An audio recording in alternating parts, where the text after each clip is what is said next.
We love each other, and we love this city, and we love this club. It's everything. I just make sure that my voice is good to go because probably only got a half to use it. We used to tell people in the supporter section, go hard or don't be here, right? Lots of chanting, lots of loudness. It's electric. It's loud. It's exciting. 195 days they waited. This was a glorious victory at home.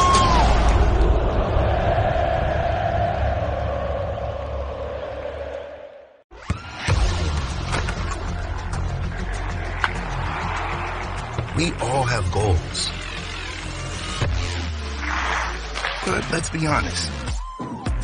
Most of us aren't going to be professional athletes. But if your goal is to finish your degree, we can help. Come to a university that puts your goals first. Bellevue University, your partner in finishing goals.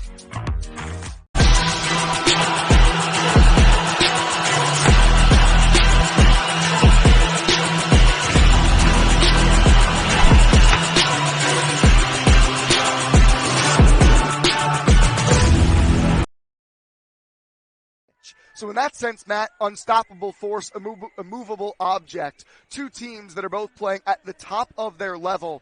In some ways, it seems a bit unfair to meet this early in the round of 16, but man, get your popcorn out tonight if you're joining us this evening, because I think we've got the chance for some fireworks. Yeah, absolutely. For the neutrals, at least, this should be an absolute clash of titans, like you said. These two teams going to undefeated just screams just how much quality they both have. And I think I'm trying to, I always try to predict a little bit. And I was watching Motown's warm-up, and I was watching our warm-up. But I always like to kind of just spy a little bit on the opposition and see how organized they are, kind of see, what's their intensity when they warm up. Do they get their bodies right or basically get themselves up for it? Or do they work a lot on kind of their touches and stuff? They do all of it. So they really look like a very organized, strong team. And I think they're going to come out absolutely flying. It's also worth noting that there is real history on the line for both of these teams. FC Motown STA in their fourth year in USL 2, this is already the farthest they've ever made it. Their win on Friday against Western Massachusetts was actually their first win in the round of 32 or deeper. This is their first trip to the round of 16. Vermont, not really a stranger to this level of the tournament, Matt, but they have been beaten in their two previous trips to the Eastern Conference semifinal round. A year ago, falling to eventual national champion Seacoast United. 2 years ago, they fell to Long Island Rough Riders 2-1. I should say 3 years ago that was when they dropped that decision. So both teams looking to get to the Eastern Conference championship round for the first time ever adds even another element to this. Well, you can look at it kind of one way, almost in a negative light, saying you haven't gotten past this round, and if you want, you can kind of sit on that and think about and dwell on that a little bit. In my opinion, I look at it, you consistently been knocking on the door, and eventually it's going to open up. And I think whilst we've been lucky to have some really great teams over the years in our, small sample size of 4 years, this team feels like almost the most well-rounded and put together. There are no weaknesses as far as I can tell.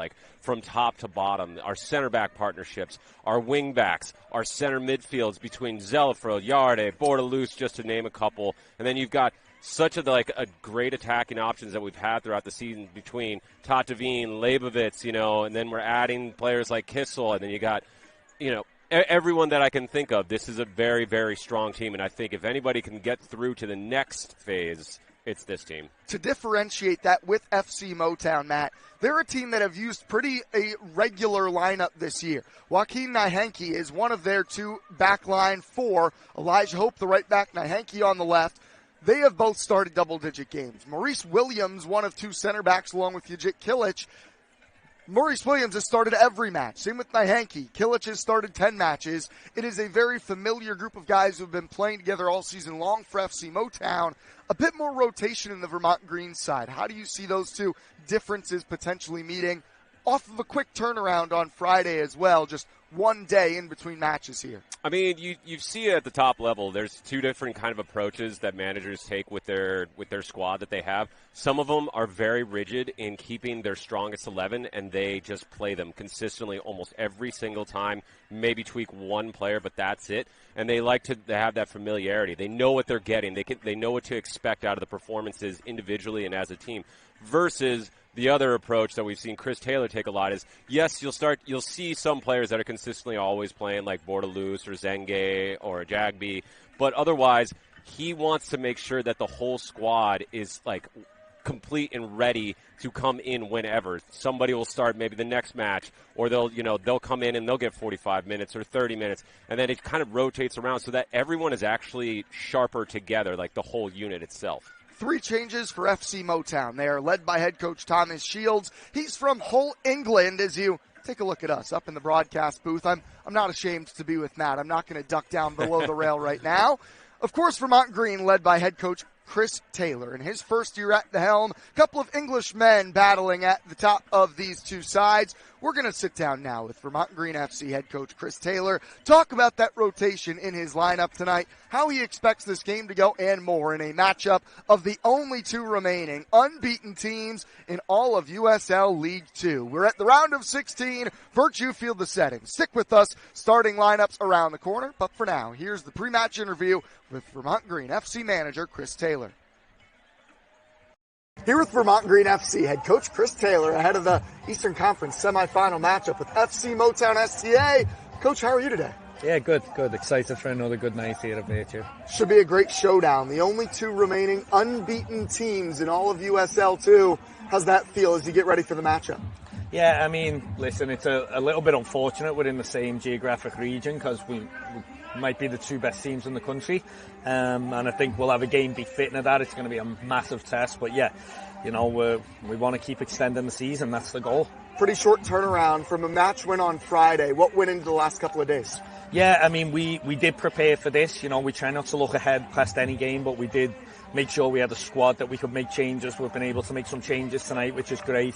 And we're putting our trust in the squad. We're trying to make sure that we've got the freshest legs, and we look at our bench every single game and we think, wow, we've got options. So that's the idea. It is a full squad investment. Try and play through the whole game, right? Tell me about a couple of those changes. First, the backs. Victor Akoum slots in at left back. Nathan Simeon makes his return on the right side. What went into making that decision to put those 2 guys there? Yeah, I mean, first off, we haven't been able to make any changes at the back really too much, so we wanted to be careful with people like Rui and people like Gabe who've played a lot of minutes, and Rui's had an injury. And then, Simi might be one of the best 1v1 defenders I've ever come across. Yeah. Big game experience, and Victor's obviously a top-level player. Motown's got a really dynamic attack, so we felt we needed really strong 1v1 defenders to deal with that. And again, fresh legs. You've talked a lot about Julian Labordelus, Ryan Zelafro, and Eskil Yarda in the midfield today, though. How do you feel like those 2 will work together? Yeah, I mean, we're lucky to be able to bring in Eskil and Ryan as the next options. We didn't want to overdo it with Julian's legs, and when you've got Ryan Zelafro to come on, I thought he was phenomenal when he came on Friday, and Eskil too, but Ryan is a true footballer, and I think he understands the game so well, and his energy is going to be crucial. We wanted to be athletic tonight, and those 2 are good athletes. Motown, obviously, a great team. They've won 12 in a row. From your perspective, what do you think they do well? They attack really well. They're probably the most athletic team I've seen. There's a lot of pace there, a lot of good 1v1 players, really dynamic, and they're aggressive. So we're going to have our hands full, there's no doubt. They're the best team I've seen so far. I'm hoping we're the best team they've seen as well. So, we've got to defend really well without the ball. Do you feel you got back to your style of play on Friday that you wanted to see? In the second half, yeah. First half was a little slow for my liking. I told them at halftime we needed a reaction, and once we started playing, we were really good. But yeah, you've got to be able to understand what the opponent's giving you a little bit. I don't think we quite understood straight away what Hudson Valley was giving us, but then once we got going, we played our football, and we're going to need to do that again tonight. That's the only way we can win games, is by being us. Coach, I appreciate the time. Good luck today. Thank you.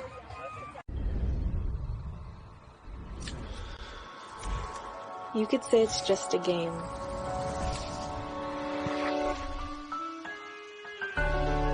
You could say it's just a drink. After all, When people come together to be stewards of the earth, what could be more just?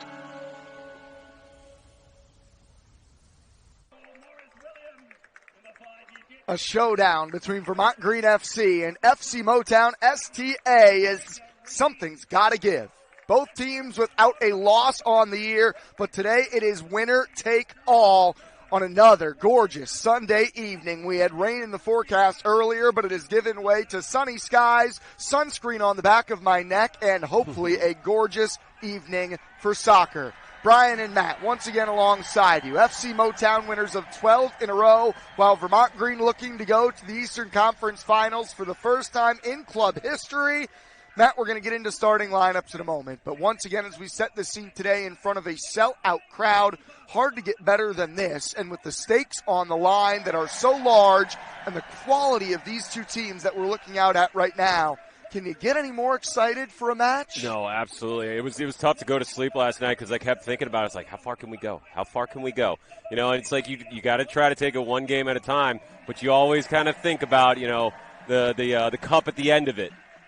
Let's go ahead and look at the starting 11 for Thomas Shields and FC Motown STA. Now, Thomas Shields, the head coach, is the STA technical director. They formed a partnership with FC Motown 3 years ago. STA is a local youth side in New Jersey.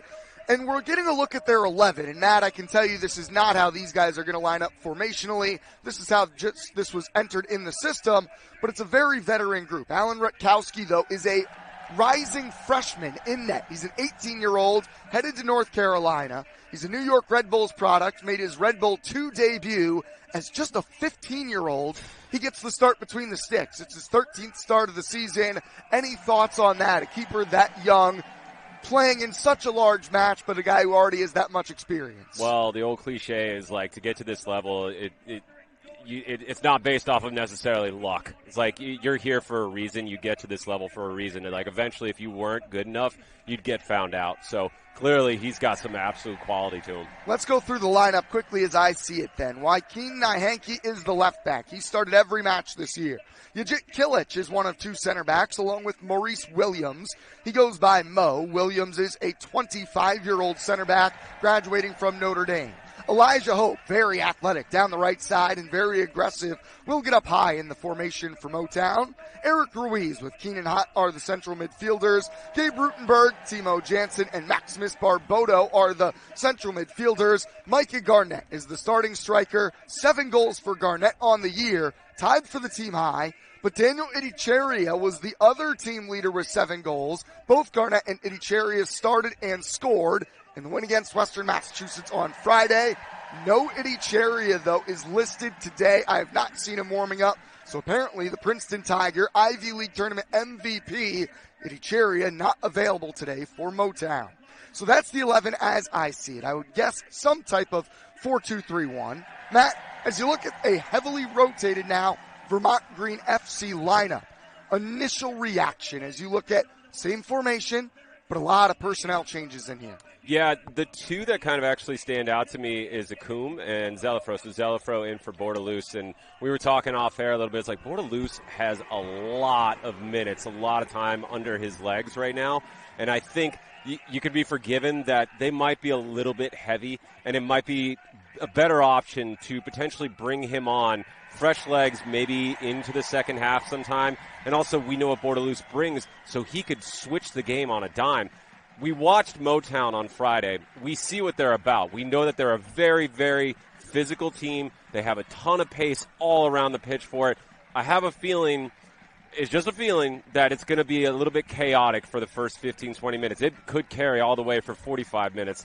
But I think Akoum brings that physicality. He's got pace as well, but he brings that physicality and size on that left side. And Simeon, we all know what Simeon brings. He's an up-and-down guy. He can cover a lot of ground. We're going to need that athleticism on the right. I think that's just a little bit of a different look and option than, say, like Rui, who has a little bit more of a defensive mind, isn't necessarily always getting forward for it. So I do like this, the changes. And then Zelafro, the last point, is I think Zelafro, I feel bad saying it's like, but he's a dog. Like, he's a very, very skilled player and all that, but he's got that dog in him. And I mean that in, like, the best way possible. And I think he's going to help break up play when Motown is in possession, getting that back, and then you've got your partnership with Yarde in there.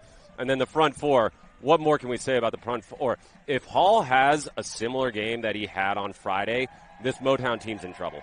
It is no rotation amongst the front four for Vermont Green. Why would they rotate? They have scored 4 goals per game, going back 6 matches in a row.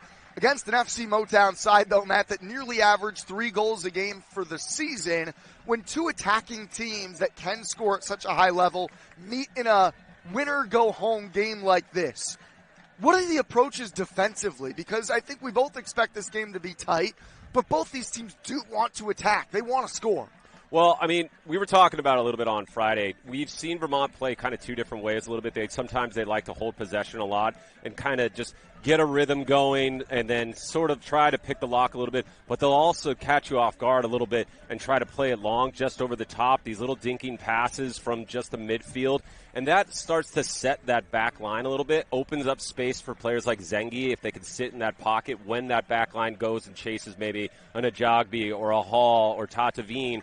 And then, they head it on, and Zengi's got a little bit more time. That pushes things back, opens up the midfield a little bit. So if you're asking me from like a defensive standpoint, I would say that I don't see them sitting in. I've never really seen Vermont Green sit in. I think they're still going to try to play through the middle. I still think they're going to try to play their possession-based game. Their little triangles and diamonds all over the field, linking up 1-2 touches at most, and then. But we'll see what happens because, honestly, what we saw from Motown is they play very direct as well, at least in that first 45 minutes. And that might, push Vermont back, and they will have to play more counterattacking ball. It will be Motown to start with the rock, at least to get it rolling.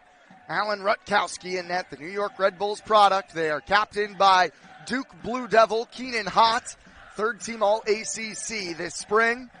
It is just about all New Jersey roster for FC Motown. Motown, not not Detroit. I know there are some folks that say Motown's a Detroit thing, but they are Morristown, New Jersey. And FC Motown in the midst of their best year in still a very young history, but by far their most successful campaign under head coach Thomas Shields. I'm so excited for this match, Brian. I can't say it more than I honestly think that this is going to be an absolute clash of titans. It has all the makings of a classic.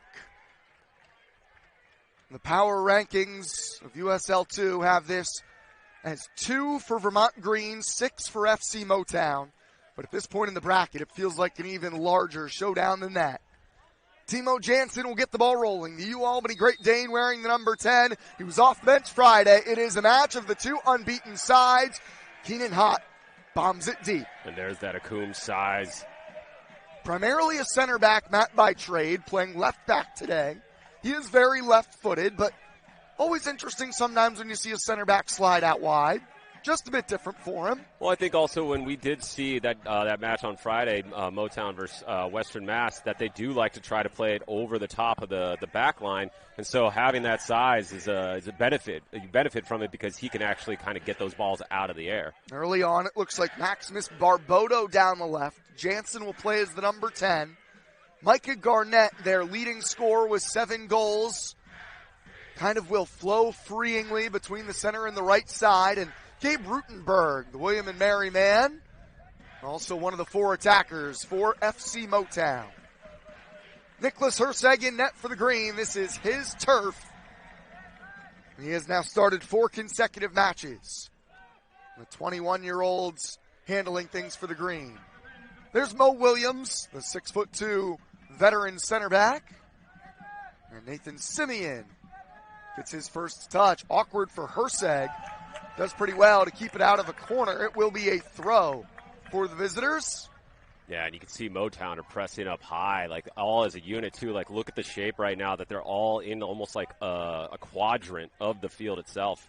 No room to breathe. And the left back, Nia Henke, takes the throw. That's Alex Hall there defensively. Well, I'm very excited to see how Alex Hall and Nathan Simeon work together, Matt. It's a new partnership that we have not seen. This is only Simeon's second match of the summer here for the Green in his first start. Well, I think so also the now a couple times seeing Hall and starting takes him a little bit to kind of warm up. We'll see if he just starts immediately. Takes him a little bit like to warm up into it, and then all of a sudden he turns on. Ooh. Zange taken down by Williams in the game's first free kick. And this is a card. First card. Oh, wow. Wow. The first center challenge. back for FC Motown STA, less than 3 minutes in. Into it, and then all of a sudden he turns on. Ooh. Zange taken down by Williams in the game's first free kick. And this is a card. First card. Oh, wow. Wow. The first center challenge. back. Further pass. Zengi gets further, and he's basically got an attempt on goal at that point. So if he gets past that player, he can have a crack. He can have a shot or look for the pass, the final third pass for it. So I think that's why it's a yellow. No Julian Labordalus in the starting 11. He is available off the bench. So this is the 18-year-old from Pennsylvania, Ryan Zelafro. It's a bit too far out for a shot. Keeper doesn't have the sun in his eyes either. The Green are stacking the back post with their big bodies. Yeah. There is a lot of size in this matchup. It's in Akum's direction. That was Williams to get it away. Again towards Ndie and Akum. Williams rises up. Got a bit of a hot potato going right now. Eskill Yarda flings it along. This is Nathan Simeon. Ooh. Settles it down, but given away. Maximus Barbodo, who's played at this venue before, now in Akron Zip. Barbodo starred for the NJIT Highlanders with his dad as the head coach. Those showdowns always led to some feistiness. So Barbodo, and actually his club debut for FC Motown, a late ad for them this year. Similar to some of the recent Green additions. Oh, that's a good little flick on. Step over from Garnett. Akum defending. No, not for me at all. Akum goes to ground. Cross delivered to the back post. Simeon heads it along. Hall flicks it out of danger, and now Zange picks it up. I just needed a little wider. I like the idea. Jagby was going. He was on his bike. Keenan Hott working with Eric Ruiz in the midfield. That's Alan Rutkowski. Just over 6 feet tall in net. Far from a big man, but has already played big games in just 18 years of age. Eric Ruiz to Nyanke. And Ruiz, the Rutgers Scarlet Knight on the half turn. Forced backwards by Hall. Here's Elijah Hope. Good job from a Jagby there. Hope can be a handful. So that's Akum there in possession, Matt. What are we watching for? We know physically he's able to defend, athletically able to defend. What are the Green potentially missing with him there instead of what Gabe Fernandez brought? Because Fernandez, we both agree, has been really bright. The going forward. I don't know if Akum has the engine or the pace to really be a big threat going forward. Barbodo able to find Rutenberg, blocked from Ndie. Almost the first try on target comes from Motown. Now Jansen looking to serve. Simeon's there. Yeah, nobody in the box though. Well, it was Daniel Icharia, one of the big aerial presences for Motown. The striker from Princeton, unavailable tonight for the unbeaten Metro Division champs. Well, there'll be no tears from the Vermont Greens coaching staff over that. Icharia scored 9 goals this year for the Ivy League champion Princeton Tigers. 19 career goals. So it's a big presence that FC Motown are without today.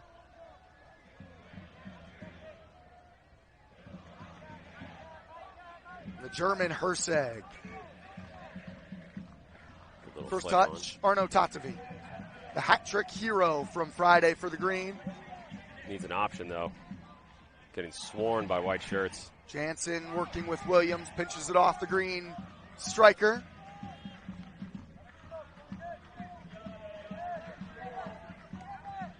That's good work. But Motown doing a good job. It's almost like 3 men immediately press the 3 that are closest, all start to close in. There goes Alex Hall. He's got Zange, and now Nathan Simeon making the run in behind. Simeon clips it over, and it's out for a goal kick. First look at the right back forward. Yeah, absolutely. I mean, that's what Simeon brings, though, that back and forth. He covers both ends. Hall, if he gets the ball and he starts to cut in, he can pretty much bank on Simeon. If he can sniff it out, he's going to start making that overlapping run. Simeon, the national champion, right back for Vermont. Another veteran, 25-year-olds. 11 career assists collegiately. Of course, he delivered that memorable moment along with Yaniv Bazzini as a member of the Green last summer against Reading United. We see Simeon going forward a lot, Matt. Every time I talk to the coaches, though, I've heard it from both Chris Taylor, I've heard it from Rob Dow, last year Adam Pfeiffer. They all say he is the best one-on-one college defender they've ever seen. Is that it? That's what they have all told me, separately. I don't think you can pay a higher compliment to a player. What was the foul called for? McComb whistled on the 5'8" midfielder Jansen. I'm bemused. I didn't see what the call was, but okay. Randall Kelly, Jason Weishdell, Tahan take Nasser. another look at this real quick. I just want to see. That right arm. Oh, got it. Just okay, that right arm, I guess. Yeah. Long ball played to Hope. Here's Garnett, a dangerous man, and always looking to shoot. Maybe a bit optimistic there, well over Herseg's net. It might not seem like it, but good defending is also just making a player have to make it like very small amount of decision-making time. So just getting your body in front, getting forward onto them, so they have to kind of snatch at a shot.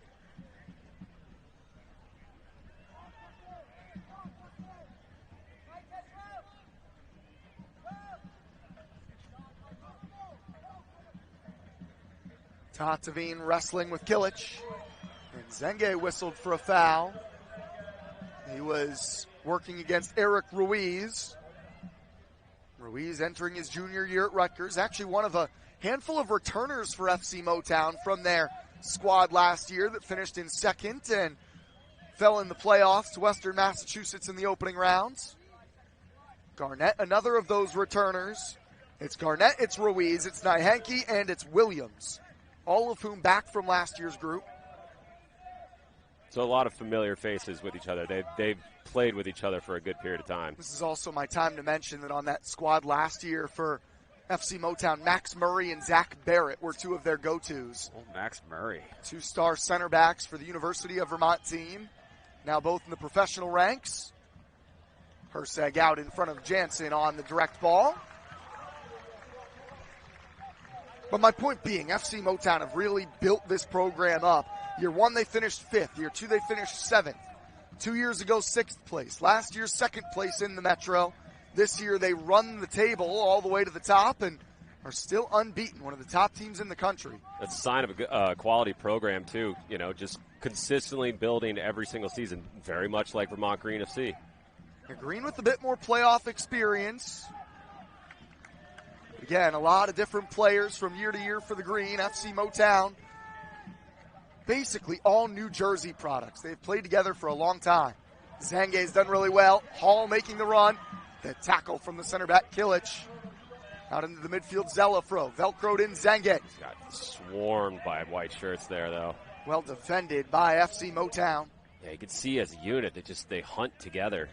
But Rutenberg gives it away. Simeon sidesteps Nyhanke. It's a throw in for FC Motown. I've seen training drills where basically like the coaching staff will put on like maybe like a rondo of some sort, like a 5v3, and if you lose it, it's like all of a sudden like you have to get it back within like 3 or 4 seconds, whatever they said, like something very small, and if you don't, you do like 20 push-ups. So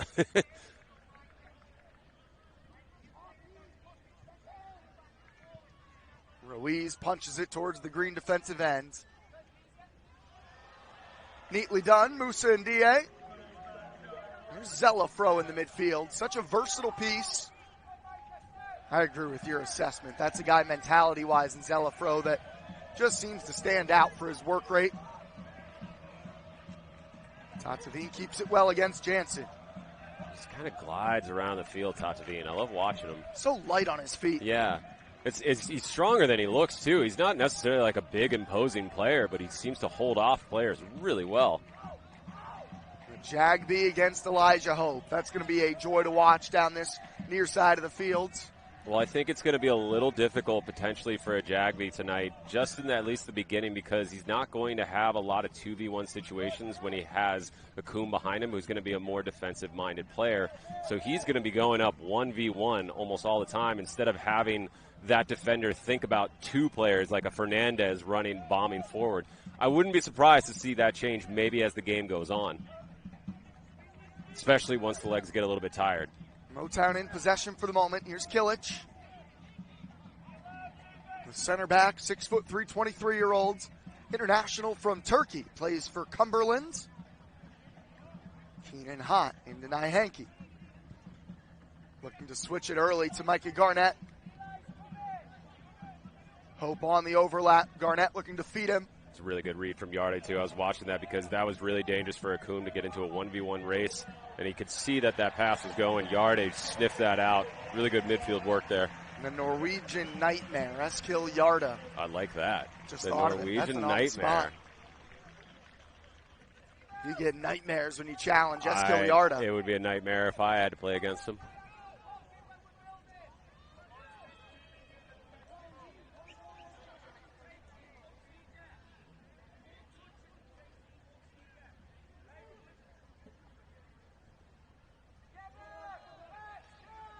Green looking to work it forward from the back. Zenge, a neat flick into Hall's feet. Those two starting to really form a connection. Yeah, I want to see Hall get into it a little bit. It's the same thing as we've seen the last couple times. It's a little bit quiet. You don't see him, and then all of a sudden, once he starts to get on the ball a little bit more, it's like he's reading the game. He's like figuring it out like a puzzle, and then all of a sudden he realizes where he can exploit. Here he is. Yeah, he's taking up a different space a little bit, dropping in a little bit dip. Now he's in the middle. 1-2s with Zenge. Just couldn't return it to him. It's the left back, Nyhanke, in to cut out that green move. Marshall the header backwards. Hall's starting to find those little pockets on that side. Yeah. Because he knows that Simeon is going to take that width. He's the one that's going to provide it, and Hall can get onto it a little bit more in these pockets.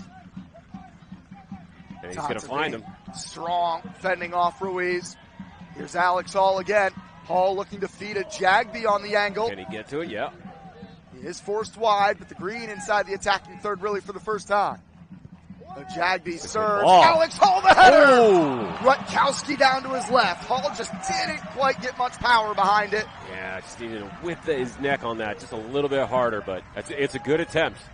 Good sequence of play to get that attempt. From watching that match Friday, Western Massachusetts against FC Motown, crosses did give Motown some issue. That's how the Pioneers eventually got their goal.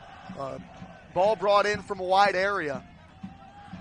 Well, I think we'll probably see potentially more crosses coming from the right side in this first half from Hall and Simeon because they're working as a unit on that right side. They've been up in that attacking third more often than, say, just a Jagby up on this left side in the attacking third.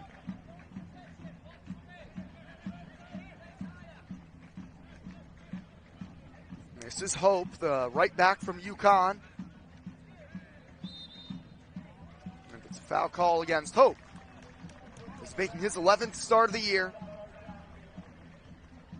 Appeared in 4 matches last summer, so not like he was a true regular for FC Motown, but was a part of the roster. Has worked with Thomas Shields now for a couple of years and his veteran coaching staff.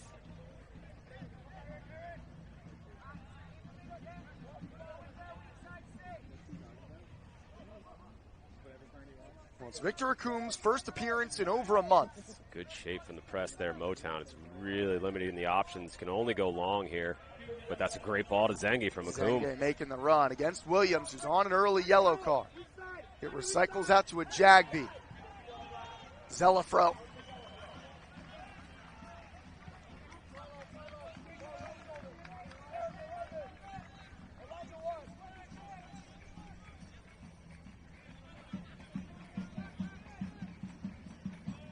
spell of possession here for the Green. Yeah, you'll see them do this, like you said, a spell where they'll just basically kind of choose to, and then all of a sudden try to unlock it there. Lukowski gets an important punch. Zelafro wedged one in towards Hall. But now look out. Motown dangerous going directly. Micah Garnett. He's explosive. Gotta get on his bike a little bit. McComb back recovering. Timo Jansen leaves it for Hot. The Green do get some numbers back behind the ball. Yeah, it's a good recovery. Hanky out wide. This is Barbodo. That's a dangerous ball, potentially. Okay. Garnett forced to retreat. Hope. Ruiz. And Keenan Hott angles it nicely. Barbodo was offsides. Oh, I was going to say, that was a good, kind of like, call it like sliding doors. As you see that back line slide, you see an opening and then pass it through it. I thought it was a good read. Just happened to be offsides, but it's dangerous. The Green have the only shot on goal. A header from Alex Hall.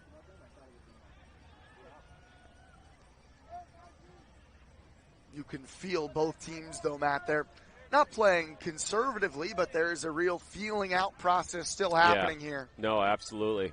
I wouldn't say necessarily like on a knife's edge because there hasn't been like these crazy chances on goal from either side, but they're definitely feeling each other out. There is. It's a little less physical than I anticipated, to be honest. I just thought that these two would kind of just the occasion would take over and there would be a lot of hot blood. But there's a lot of time for that. First ever meeting. These are two of the premier clubs in USL 2 in the 2025 year. Williams got that one right against Zange. Yeah, it's a good tackle. Dangerous already on a yellow.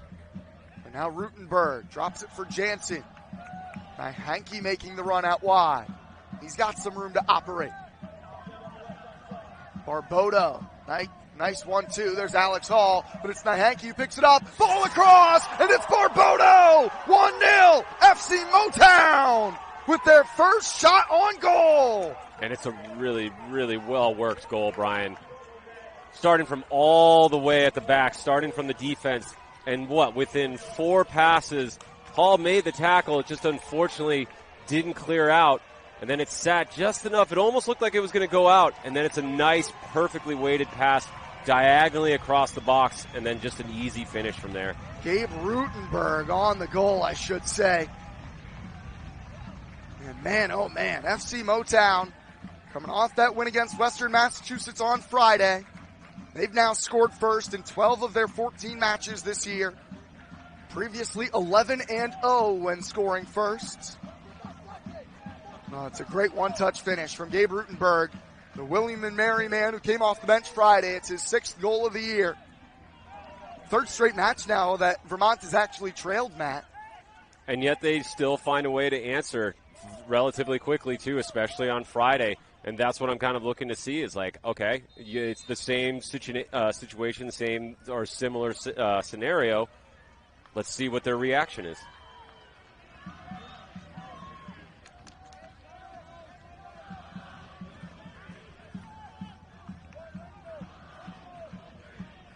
Just the 2nd time this year the Green have trailed at home. Oh, what a ball potentially from the Jagby. Williams beats a Jagby to it. It's a Green throw-in.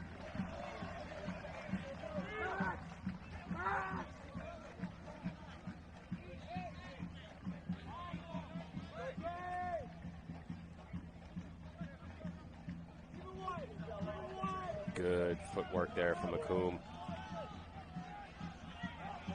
Barbodo initiating the press. Now Garnett. Oh, well done from NDA. That's Musa NDA at his best. Zelafro bundled over. It's a free kick as Keenan Hott went through his back, and a talking to here for the captain of FC Motown.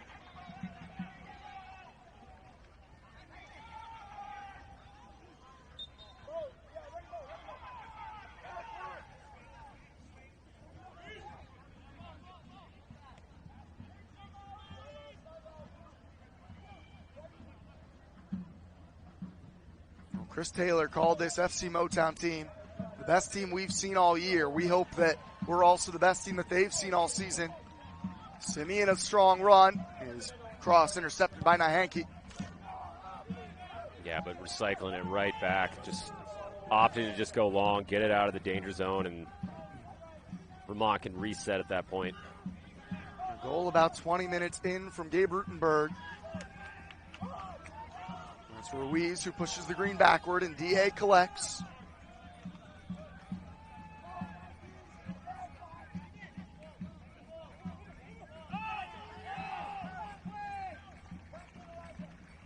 You can just hear the Motown staff and the players. They're shouting for every single decision.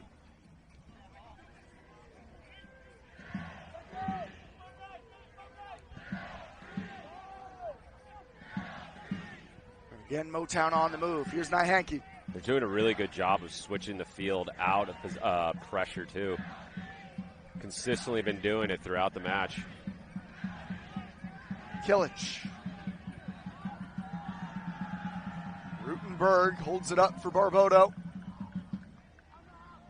And now Maximus Barbodo. Again behind Simeon. The early ball cut out in DA away from Jansen. Ruiz has won it back for Kilich. Yeah, Jagby cut off that option. There you go. Markowski bombs away.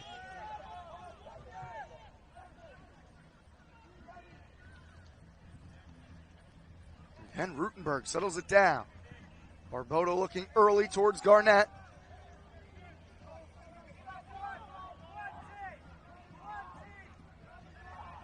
Zelafro can hack it along.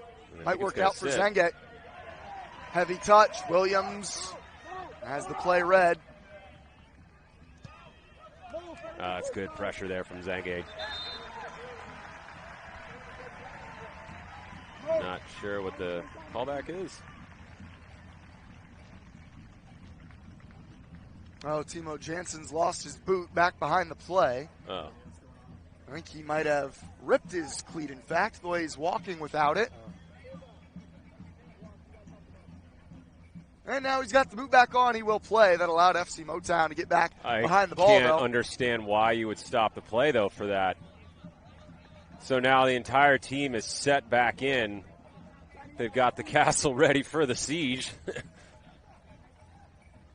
And it's a throw in for Akun. Tatsevine drops it. Akun with the left-footed ball. Williams gets it away only as far as Zelafro. There's just so many bodies in front of him, though. Hot forces Zenge backwards. Marshall. Motown with the lead now. You can see their defensive discipline. Well, I don't know if it's necessarily a good idea to only, revert into more of a defensive shape and then consistently give Vermont the ball back over and over and over again, because eventually they will pick the lock. Hall and Marshall. To Yarda, who's dropped deeply. Musa and D.A. Silky looking to clip it towards Hall. Cut out well by Kilich. And Rutenberg takes it nicely. The goal scorer, Gabe Rutenberg. It's going to be tough for Akun, though. His back's to that player now. Okay. It is too easy. Hearing it from the other coaching staff. Yeah, the Green enjoying a good spell of possession here since allowing the goal.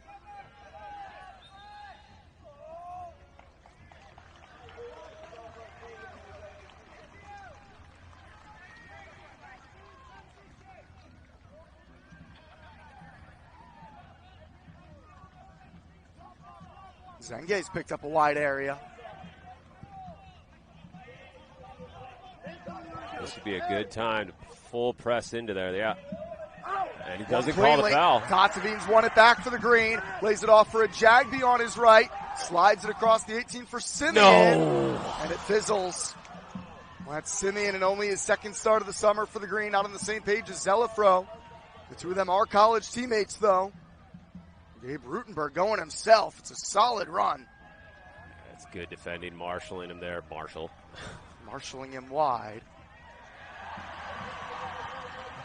And Zenge got a bit excited over the top of a Jagby. Yeah, and you could see Hope was sniffing that out. He was going to get on the end of that, actually, if it was on the ground.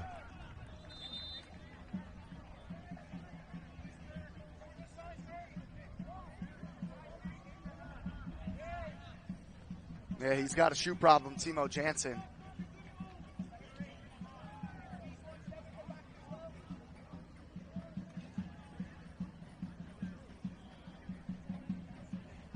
Well, the referee needs to carry on the game. They don't need to wait necessarily for him. Jansen's come to the sideline. Looks like they've got a replacement boot for him potentially.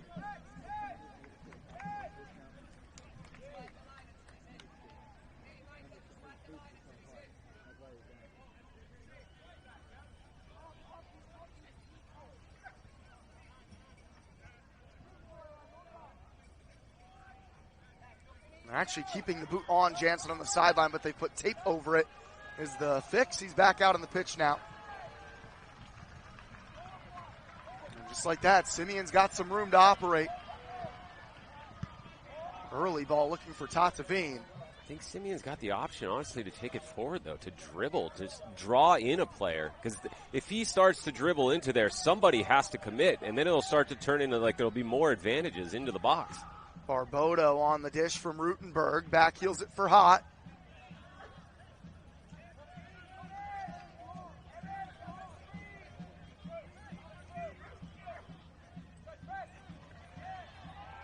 This ref is not calling that either. Oh, it works out for Keenan Hott. Hott onto his right. It takes a big deflection. Headed away by Simeon. It's a corner for Motown. Nearing the 30-minute mark. They lead 1-0. This round of 16 action, the winner to the Eastern Conference Championship.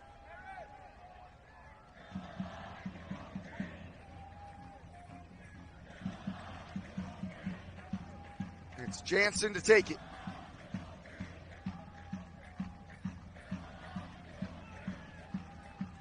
Good win there from NDA. Hott tries to go from deep, takes a weird deflection. Mo Williams was in the area. Eventually the green get the problem out of their danger zone. Alan Rutkowski.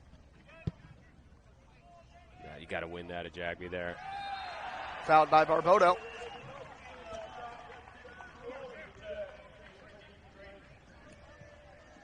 Green quickly getting it started back up good before everyone can get organized. They want to play with speed and tempo. That is the style Chris Taylor hopes to employ. Again, there goes Hall. Selafro closed down by Hott. Simeon the outlet backwards.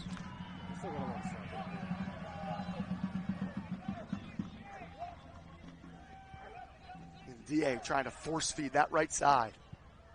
Marshall telegraphed it, given away to Barbodo. But given back, Rutenberg making the run. Marshall wins it easily. And getting a little bit lucky there. There's been a few times throughout this first half where it was just kind of unforced errors.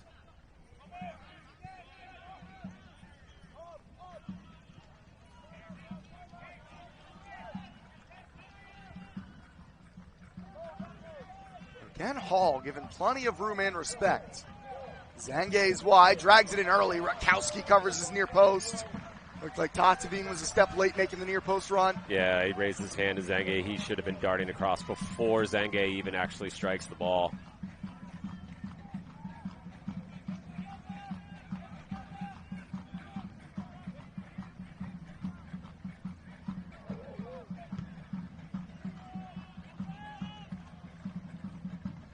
Strong win from Zelafro, handled by Ruiz. Hott plays it back to Kilich. And Henke.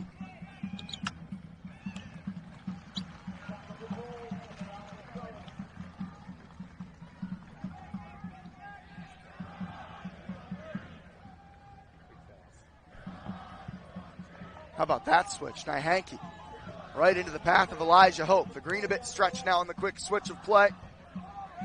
Macomb defensively against Micah Garnett.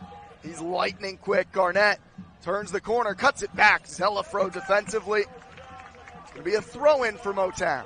And there's where I think there's a little bit of danger that you see with having Acum play on the left forward versus playing as a center back when he's got kind of like a partnership, someone out left where he can read where that run's going to go. But when he's in a 1v1 situation, he's going up against very, very fast players. It's a handful. Micah Garnett plays for Portland. He's a handful for anybody, to be fair.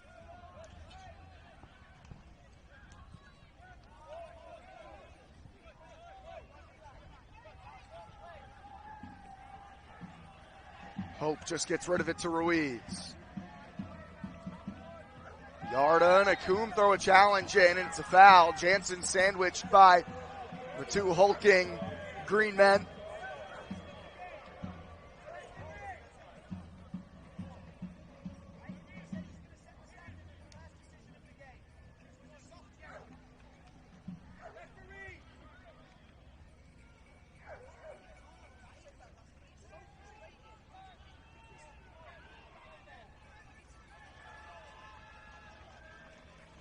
It's the left foot of the left back, Joaquin Nahanke, to place it. From Morristown, New Jersey, the 21-year-old has started all 14 matches this summer. It's interesting, though. There's not a lot of bodies in the box for such a dangerous area for the cross, but it doesn't. It's the numerical mismatch, but. Good ball to the back post, dangerous. And almost say my words there. Really, just the two center backs making the run. It was Kilic who headed it off target. Dangerous spot, though, Matt. You're right. There are really only two options in the box. Motown unable to stretch their lead on that truck. Simeon. He's clipped by Barbodo.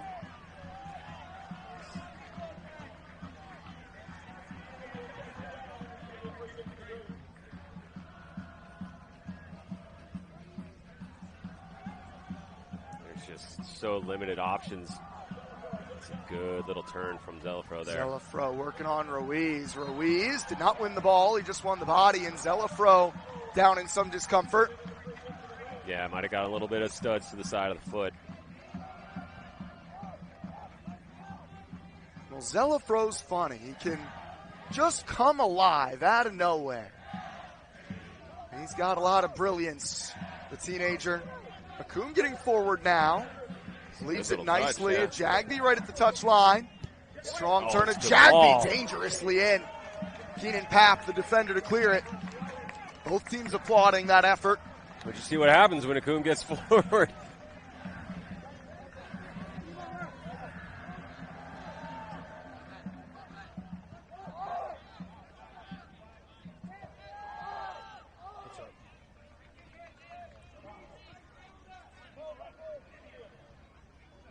Again, here's Hall.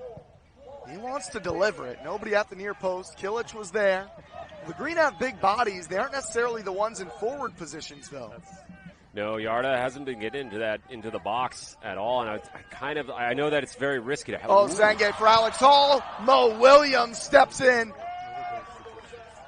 The USL2 Defensive Player of the Month in June. Mo Williams, an important block. That's good last-ditch defending there. Ball's back live.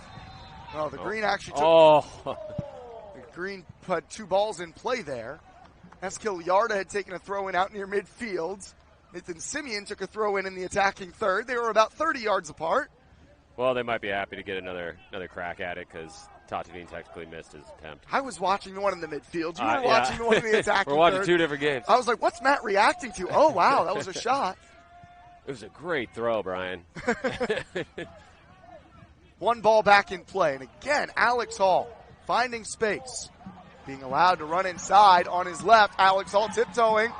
Eventually runs out of room. Still Alex Hall keeps it. Zange has it pried away. Out for Zelafro. Keeps it through Yarda. Go ahead, Coom. Go ahead, Coom. Victor Go ahead, Coom. No foul. Don't foul. It's called for Come the foul. on. I'm sorry. It's a ridiculous decision.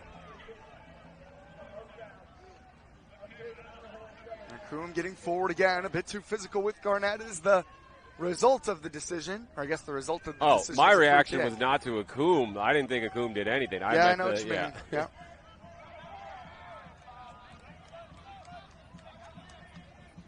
Here's a look at the replay. Yeah. Not a ton of physicality there.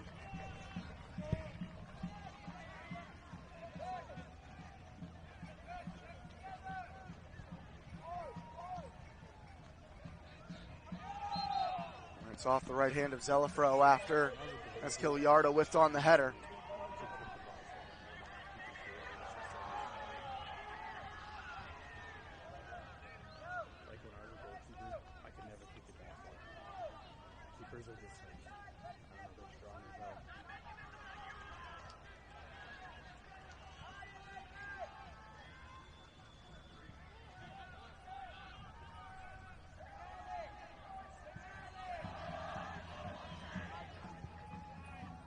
Good step from Akum there, strong.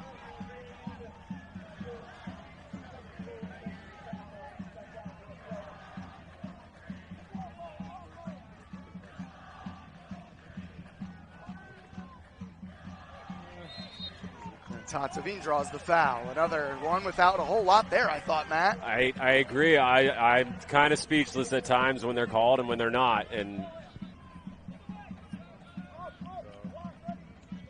Zelafro switches it to Marshall.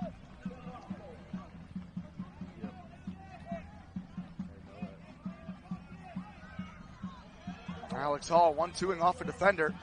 Zenge inside the penalty area. He crosses it.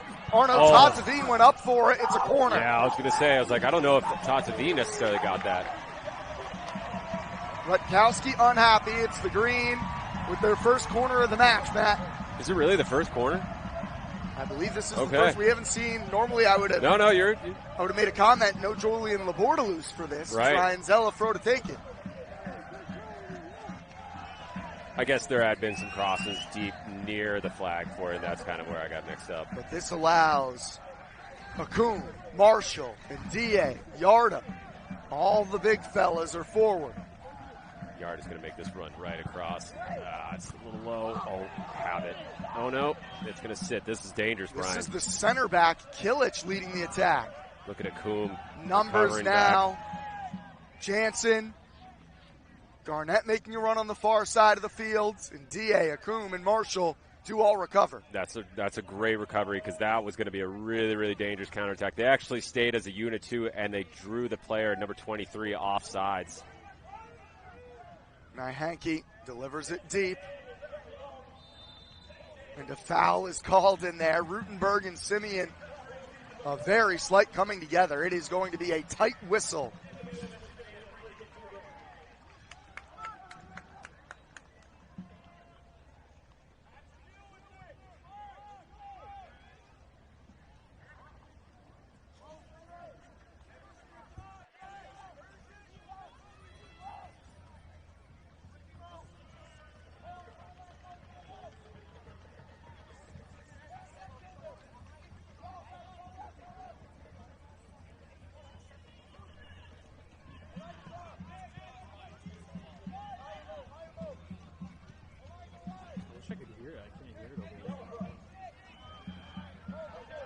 Again down the right side. A bit heavy on the touch, Simeon.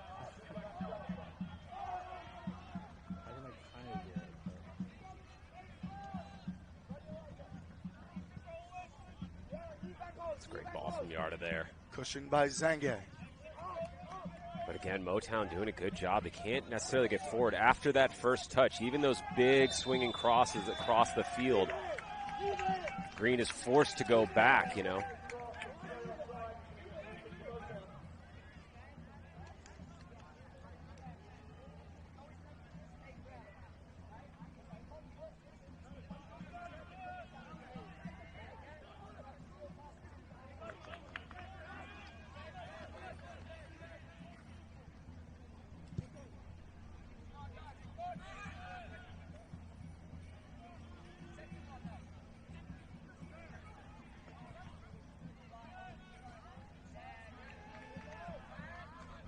And I know it's kind of a thankless job, but Yarda's just been absolutely everywhere in this first half. Getting his head on so many of these long, tall balls over to that back line. He's been putting in the hard work. Just one shot on goal for either team.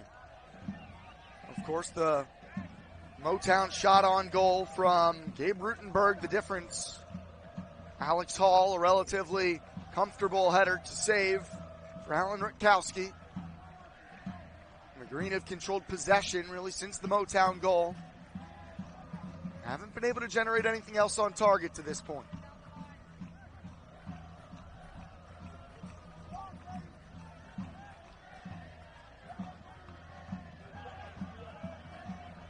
Yeah, you can see them sitting in. It's almost like a bank of 5, 4, and then 1 now.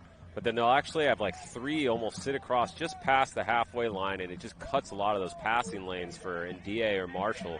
Zange 1-2 with Hall. Now here's Simeon. Simeon drives it in, deflected. Oh! It's over Tatsevine. Did he get a touch on it? Yeah. It is a corner. No touch from Arno Tatsevine. Diving through the air. Well, any good chance right now is when Zange and Hall are linking up. Right.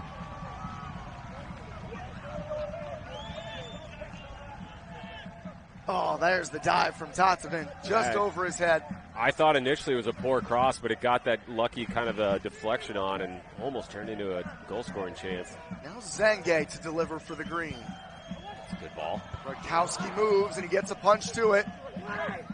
Zange re-delivers in the direction of a Jagby. Now Ndie takes a swing. Rakowski dives. And I think they're going to say it's a goal kick. 2 players down on the deck. Looks like a Jagby for the green. And Hope. Elijah Hope. I think you're right. I think a Jagby collided with Hope on the first attempt before Ndie actually snatched the shot.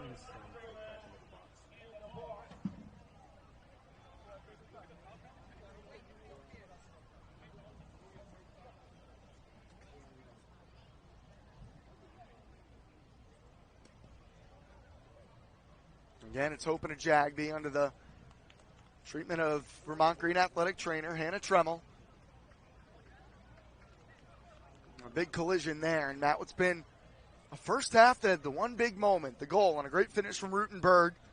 Otherwise, just kind of simmering below the surface, not really taking that next step yet. Yeah, it's kind of lost a lot of its intensity. I think it's been a little bit tenuous from Green trying to get into those dangerous areas to put in quality crosses.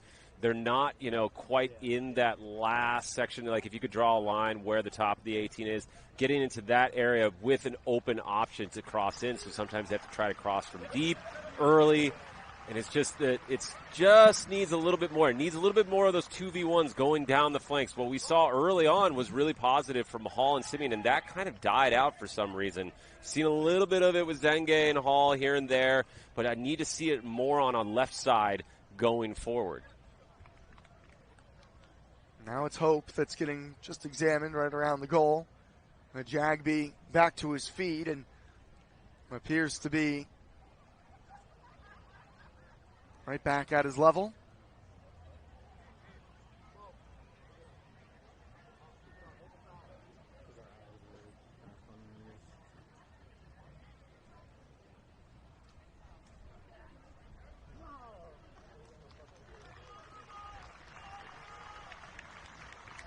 That's good news to see Elijah Hope back on his feet and moving. Pretty solid collision, to say the least, between he and a Jagby. Yeah, I didn't see him necessarily collide head-to-head, though. I think he might have gotten a little bit of an arm, but it's when it's head-to-head, it's gross. Yeah. That's when it's just, like, really, really worrying.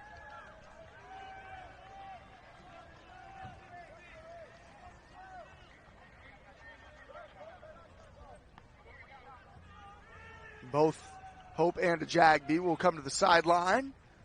Will be allowed to be put back in play as we've played 45.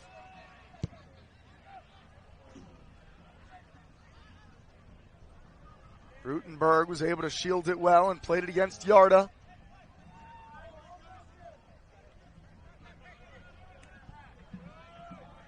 Garnett, Jansen. Dangerous, yeah. Zange's got to, Ndie's got to read this. Rutenberg with Ndie wide. Jansen can't keep it in play.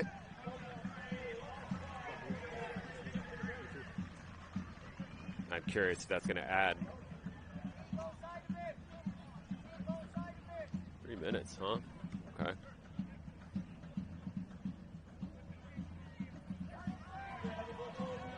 Some room now for Hall. Simeon galloping on the overlap. Hall clips it in early. Zange's making the run. Yeah, the flag went up. Hall needed to do that 1 second earlier.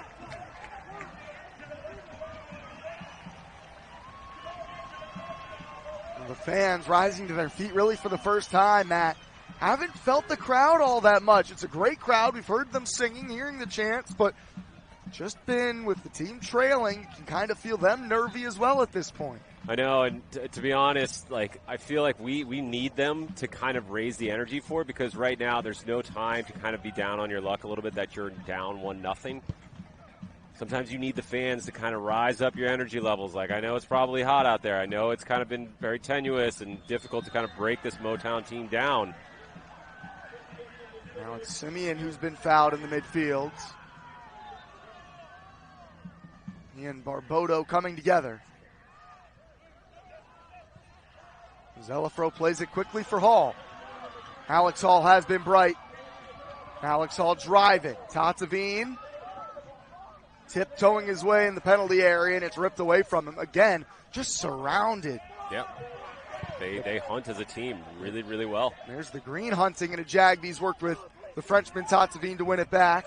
And that's something that they absolutely must work on all the time, because you cannot do that if you're not training on that, like everyone understanding that.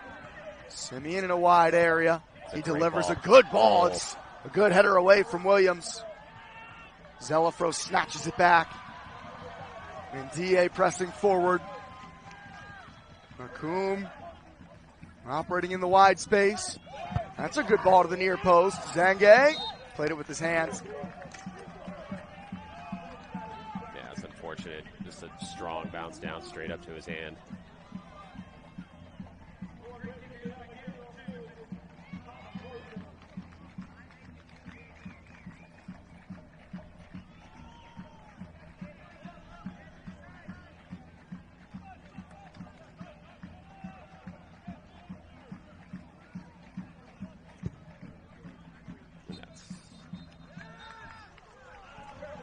First half down, Matt. It's Gabe Rutenberg who has the go-ahead goal for FC Motown. Pretty solid first half, I would say, but waiting for some explosive things to really happen either way. Yeah, I think it's been in such like a very, very fragile balance between both teams. I don't think either team has necessarily had very clear-cut chances other than Motown's one, and it was the easiest chance. And it was just off of just kind of like a poor tackle that just didn't work out for Hall, and then he was able to just slowly pass it across the 6 and then just bury it from there. But other than that, I thought it's been a pretty even contested match between both teams. But you're right, it's lacked a little bit of intensity. I kind of expected both teams. I expected heavy fouls. I expected some crazy 50-50 tackles. I expected to see a lot of chances on goal, like from both ends, from distance, taking pops and shots. They're both kind of just feeling each other out a bit. We've got some good speakers coming up at halftime here. You're going to want to stay with us, see what they have to say. But for now, in the round of 16, FC Motown leads at the half.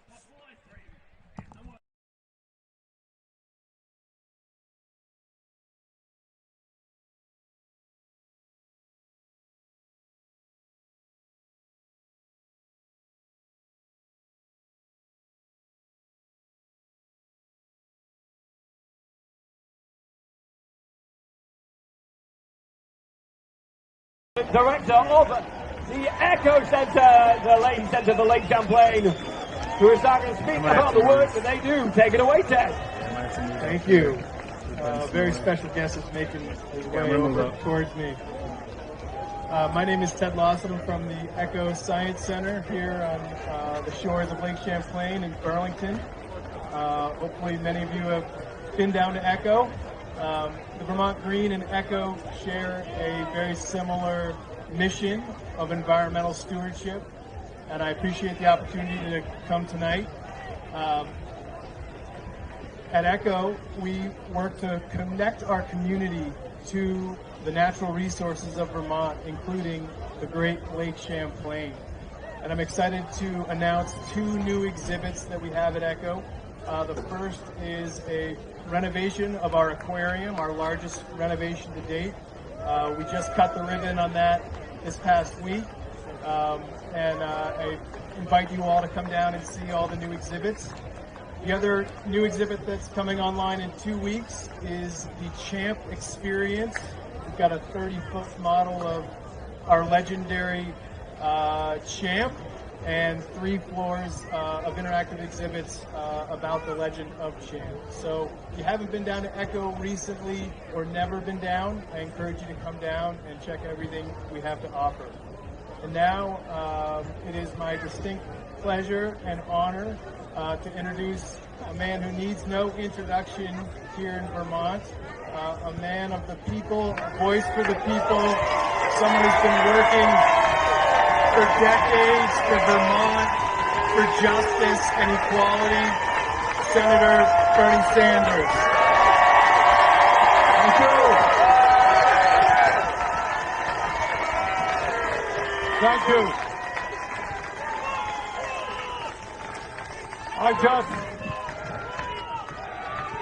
Thank you. I think I speak for the whole state in thanking the Vermont Greens for the extraordinary season that they've had. They are undefeated now, and in the next half, they're going to make sure that they stay undefeated. And I think it's really extraordinary that in this small state, Vermont is now one of the leading centers of soccer in the United States of America. What an incredible year. UVM wins the national championship. Vermont Green goes undefeated. And I want to thank the management of Vermont Green for understanding that social justice is what this state is about. They understand that when all of us do well, all of us do well.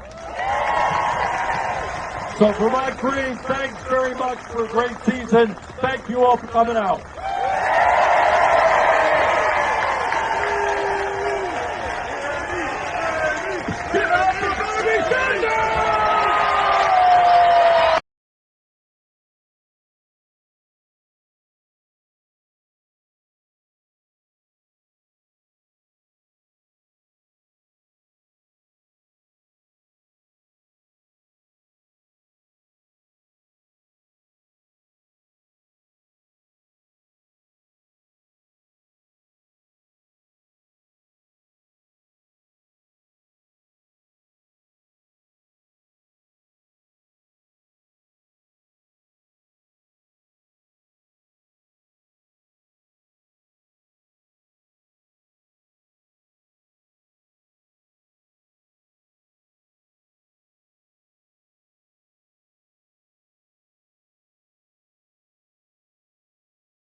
To make this planet a better place to live. Twin State Basements is here with waterproofing and foundation repair services, providing lifelong repairs to your basement and foundation. Transform your basement from this to this. A clean working basement, certified, bonded, and insured. Twin State Basement Services has the expertise to address various basement and foundation issues, from sump pump installations to crawl space repairs and foundation replacement. Twin State Basements guarantees a dry, safe, and healthy basement. So if you've got leaks, don't wait. Call Twin State.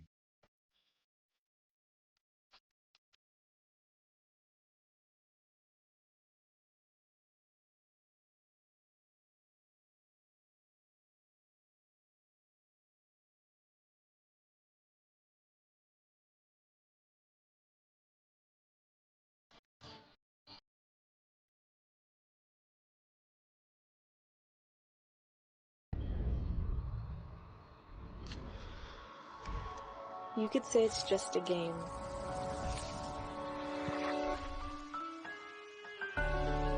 You could say it's just a drink. After all, when people come together to be stewards of the earth, what could be more just?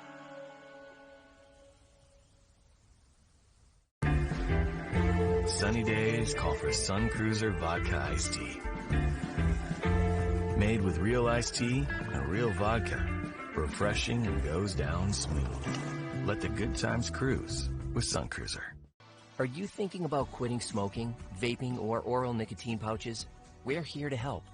At 802 Quits, we know you have a lot going on in life, but when you quit, you'll have one less thing to worry about. We offer free, personalized quit plans. When you enroll, you'll receive up to 8 weeks of free patches, gum or lozenges to help curb cravings, and 5 free coaching sessions with a quit coach to guide your journey.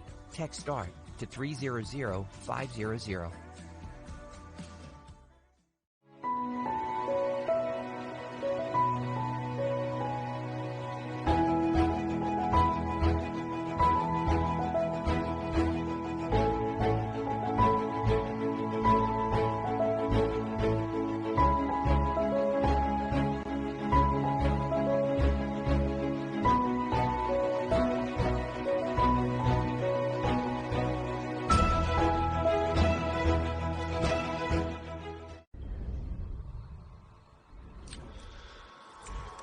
You could say it's just a game.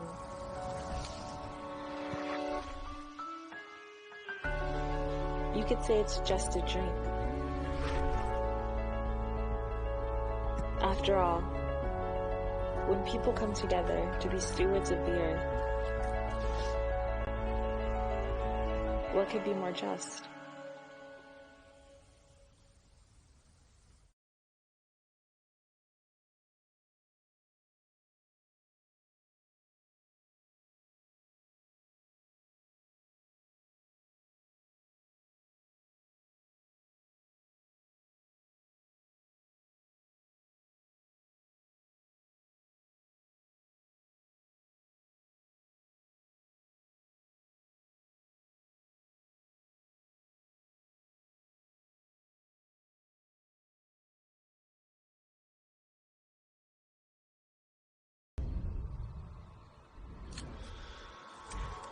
You could say it's just a game.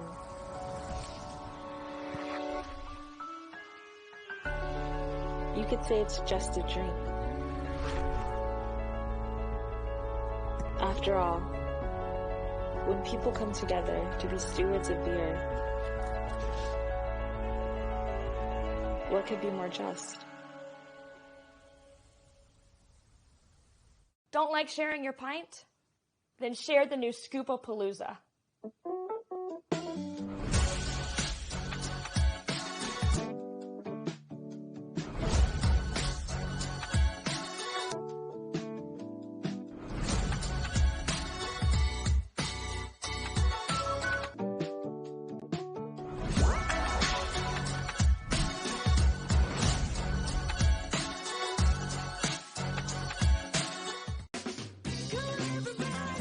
You can make progress by doing the things you love. If you can farm, fight food deserts.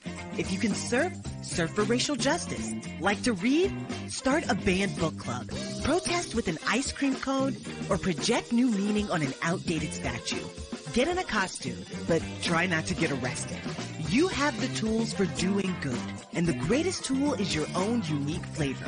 Ben & Jerry's. Make some mother truckin' change. Who brought the sauce? I brought the sauce. Who made the sauce? I made the sauce. What's in the sauce? I am the sauce. Who brought the sauce? I brought the sauce. Who made the sauce? I got the sauce. What's in the sauce? Human nature is a master at making a big mess. Thankfully, nature is powerful enough to save us from ourselves.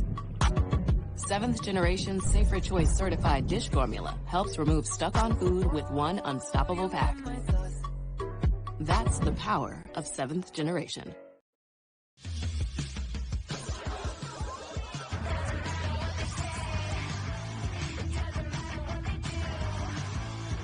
Human nature's ability to contain itself is questionable. Thankfully, nature is powerful enough to save us from ourselves. 7th generation's bio-based detergent goes deep to help break apart and wash away tough stains. That's the power of 7th generation.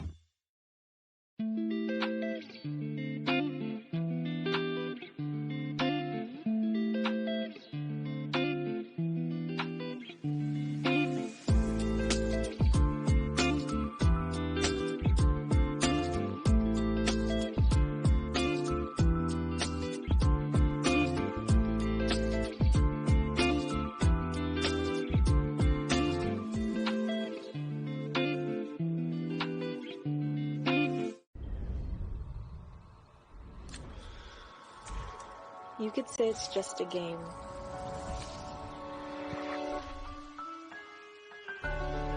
You could say it's just a drink. After all, when people come together to be stewards of the earth, what could be more just?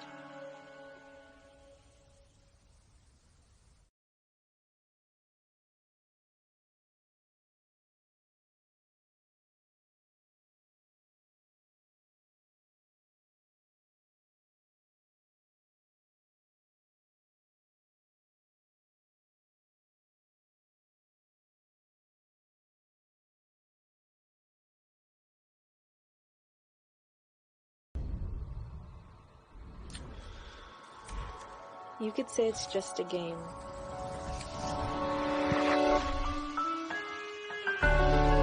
You could say it's just a drink. After all, when people come together to be stewards of the earth, what could be more just? Don't like sharing your pint? Then share the new Scoopapalooza.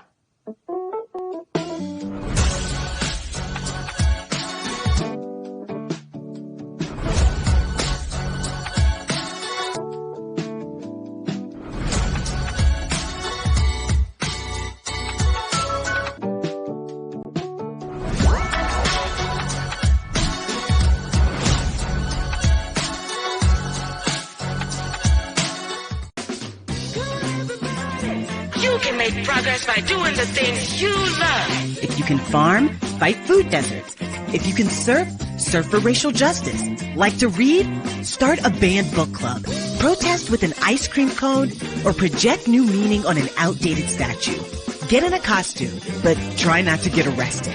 You have the tools for doing good, and the greatest tool is your own unique flavor. Ben & Jerry's. Make some mother chunkin' change. Who brought the sauce? I brought the FC Motown STA, a 1-goal halftime edge over Vermont Green.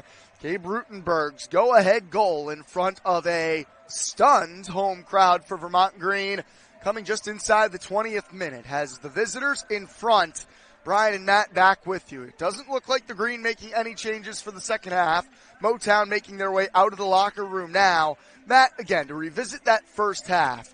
Things definitely changed once Motown had their goal, but even though the Green had a lot of the ball, it's not like they were really bashing down the door to get back even. A couple of chances here and there, but overall it felt like Motown kind of had the Green right where they wanted them in some ways. Yeah, I think they absolutely did, and I thought they did a really good job when they were off the ball in being a very compact shape in front of goal, so there was no real attempts actually to even have a pop from distance.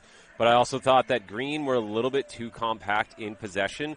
They lacked a little bit of width on the left side, especially high up in the field. I thought Simeon did a good job in the first 20 minutes getting forward from it, but then he started to get penned back, and I think that had a lot to do with Motown. We're kind of targeting that side as well, and they were going long, and they were actually getting success out of it. So Simeon kind of had a decision to make, is like, how far forward can I get and risk this when right now at maybe the time it was still 0-0 and it's still 1-0. You don't want to give up 2 goals and then be coming back from 2 goals and try to kind of have a more measured attempt to get maybe even from there. I think Green have to take more risks in this second half from it, whether that's, playing one touch more often as you can, move the ball a lot quicker. I think Chris would definitely love to see the ball move a little bit quicker, and I think Akum has to be a little bit more brave in going forward on that left side, get further up for it. I understand that he's got a defensive role that he has to have from there, but at the same time, try to sniff out those options when he can get forward and give a Jagby a little bit more of a partnership option going forward. It's the Green without a change to begin the second half. In the round of 16, both of these teams a perfect, unbeaten record. Maybe not perfect, 3 draws for the Green, 1 draw for FC Motown, but without a loss. There's a restlessness about this Green crowd, and just a bit of a different atmosphere than perhaps we've been used to here in Burlington. I think you just hit the nail on the head. I think it's an unfamiliar feeling at this time, especially with the stakes so high. I think they're a little nervous. I think you got to get over it and start cheering on this team from there. It's like they need to draw from your energy at that point. I don't spot any changes for the visitors. Rutkowski in net. It's Tatsevine who scored that hat trick on Friday to get the ball started. 45 minutes to play unless we are tied. Then we'll go to 30 minutes of extra time. But for now, it's the Green who start with the ball, and Matt, that's a Jagby down the right. Now playing along the same side as Simeon. Hall has flipped over to the left-hand side. So no changes personnel-wise for the Green, but positionally there's a swap early on. It's a good little ball from Macomb over there. Zelafro making the run forward, starting in the deep-lying midfield tonight in place of Julian Labordalou. Macomb unable to handle that ball. And it's a throw-in for FC Motown. Well, I'm curious, putting Hall on that left side forward, we know that he's predominantly right-footed, and we know that he likes to dribble the ball, like he likes to carry it forward. Seeing if he drifts in a little bit further in, and then he can actually possibly have a shot from just, somewhere maybe outside the box for that, but this is dangerous here. Timo Jansen behind Akoum, who's working hard to recover. That's a foul. It's a penalty. Yeah. Victor Akoum has given up a penalty. Timo Jansen wins it. That's so poor. That's so poor. Diving in rashly, Victor Akoum. Needless. There you see it. Jansen shielded it well. He had cover too from NDA, but let's see if Herseg has got the hands. The big fella, Nicholas Herseg, between the sticks. This is Micah Garnett. 7 goals on the season, tied for a team lead.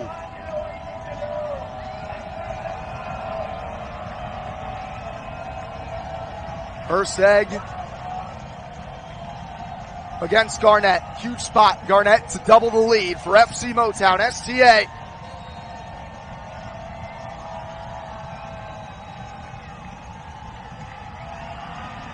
Buries it. 2-0.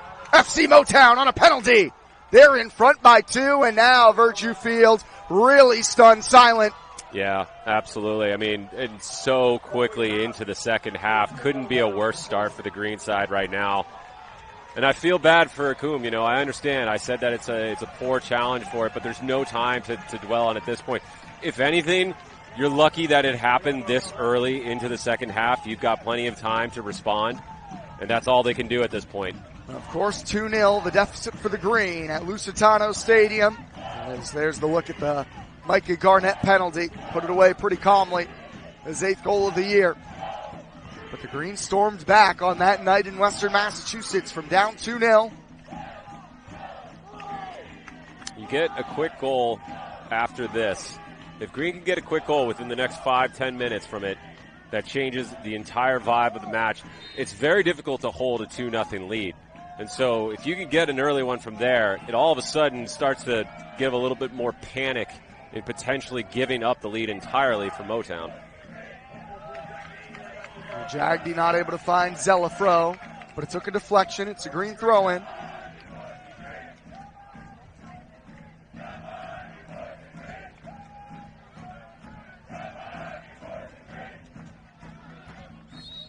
And the Jagby draws a foul. And Nahanke's about to be shown a card. This is the left back, Joaquin Nahanke. So now both outside backs have been booked. I was mistaken earlier, Matt. I said Mo Williams got called for the first yellow card. It was actually Elijah Hope. Okay. So it's number 2 and number 3, the 2 wide defensive backs. This is just for time wasting here. Yeah. Nahanke hears the whistle and then gets rid of it. He tried to plea his innocence.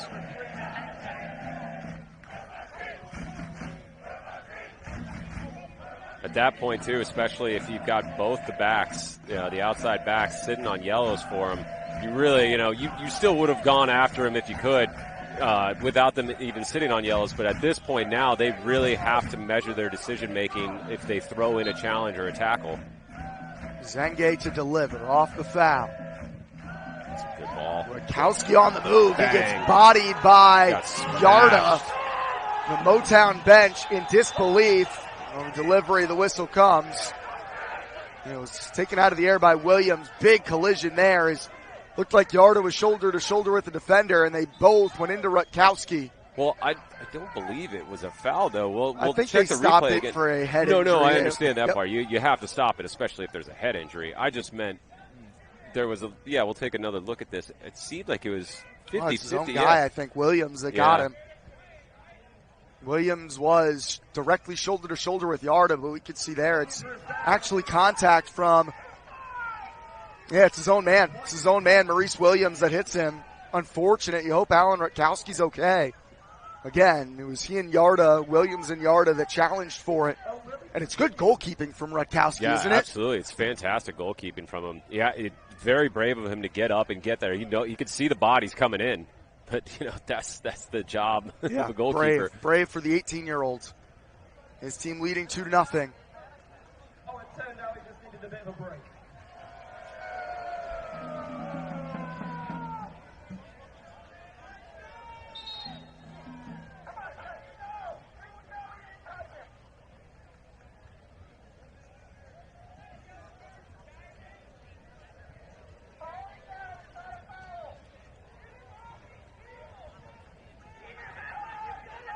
Yeah, hopefully, it's good to see Rutkowski back on his feet. That's good news. He was not going down easily there at all. That was a big collision. Yeah, the number one thing you don't want is like a head injury potentially or him concussed. I think maybe he just got rocked. Oh, he got rocked. Body rocked. The bell rung. The crowd doesn't like it, but they don't see the pictures we're seeing. That was a big collision.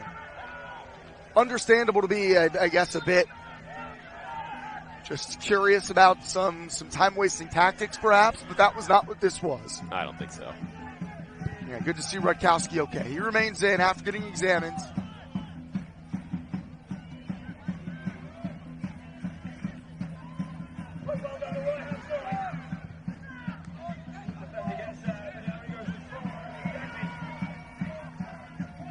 Simeon down the line. Zenge with Williams surrendering the throw. That's big Mo Williams.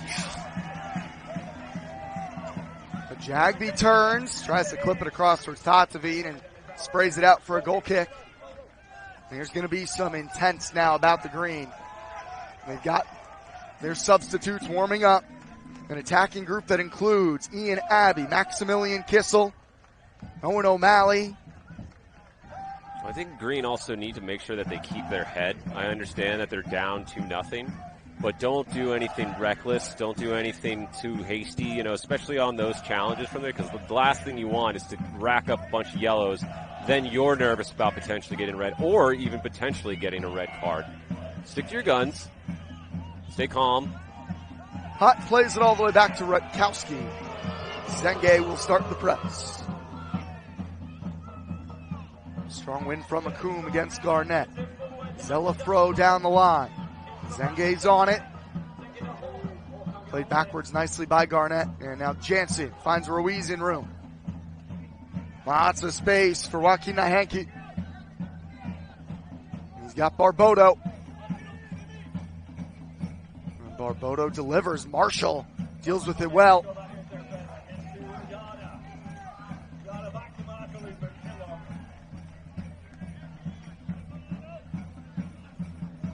That's somebody I want to see getting on the ball a lot more too. Is Tatavine.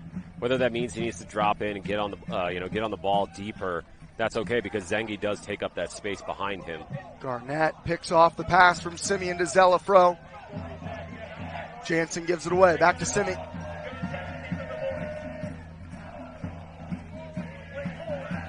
Well done by Ruiz. I think Green needs to start looking to switch the field more often. Every time that they seem to win possession in these wide spaces, they look very vertically down the line from there and try to pull off these really difficult passes.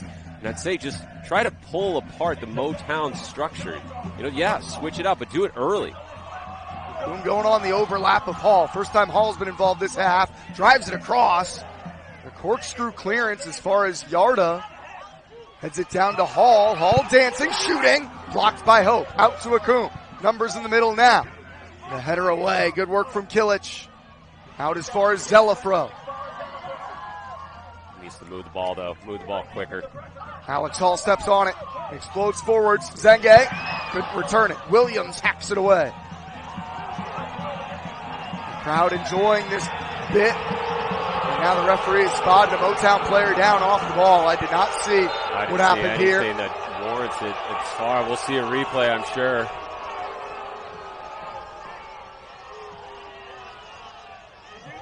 This is the captain, Keenan Hott.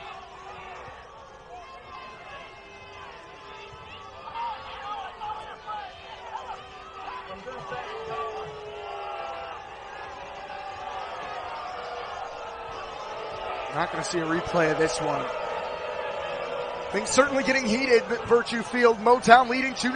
Well, I think everyone needs to understand. I guess we will actually see a replay for this. Might have taken the shot in the back of the head possibly from it. That's what I was going to kind of get at. It's like, I understand that the temperature's pretty hot right now, and you don't want to see teams taking liberties and potentially time wasting for it, but you don't really actually know what it's like to be a player on the field and when you are actually injured. So you're just assuming it's like, and if you take a ball to the back of the head, Brian, like, yeah, it hurts. That hurts. It hurts. Man. You get rocked. That's Thomas Shields and his staff from the sideline. There's been some verbal barrages bouncing back and forth between the two benches of late.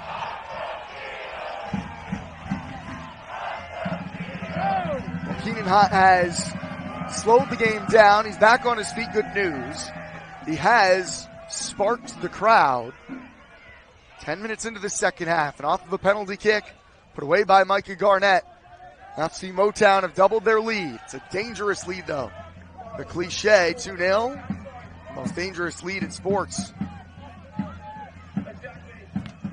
Simeon's won a corner kick. These chances are huge for Vermont to try to get something threatening on. Yeah, absolutely. They'd love nothing more, as obvious as it is, to get a goal off this corner kick here. You can see some of the green warming up, including Julian Labordalus in the corner. This is Zenge on the delivery.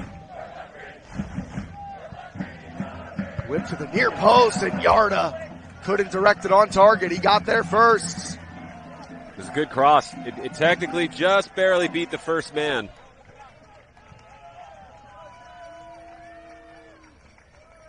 I think we're seeing manager Chris Taylor's. It's time for him to impact things. Right. It's the right time to change things up. 3 changes upcoming, it appears, for the green.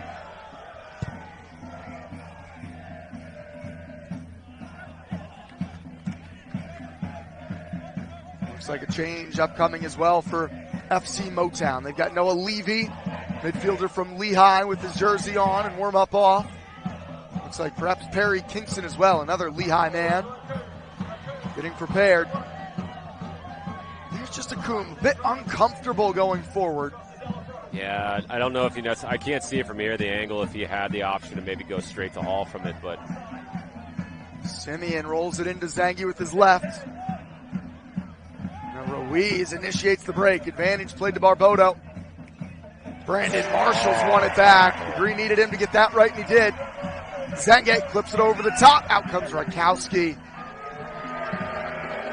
Rakowski reading that really well. It is Owen O'Malley, Julian Labordalus, and Maximilian Kissel, all with their warm-ups off for the green. So at the hour mark, both Chris Taylor and Thomas Shields preparing their first changes. And DA, the powerful header around Elijah Hope. And Coombe wins the throw-in.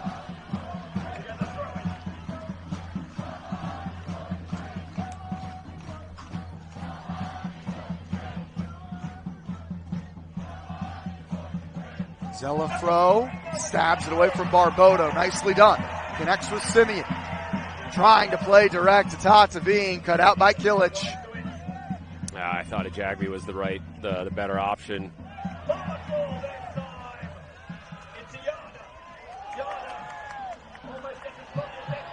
Ruiz is down on the floor now, and the referee stops the play. He's not holding his head here, but treatment required, says the central referee.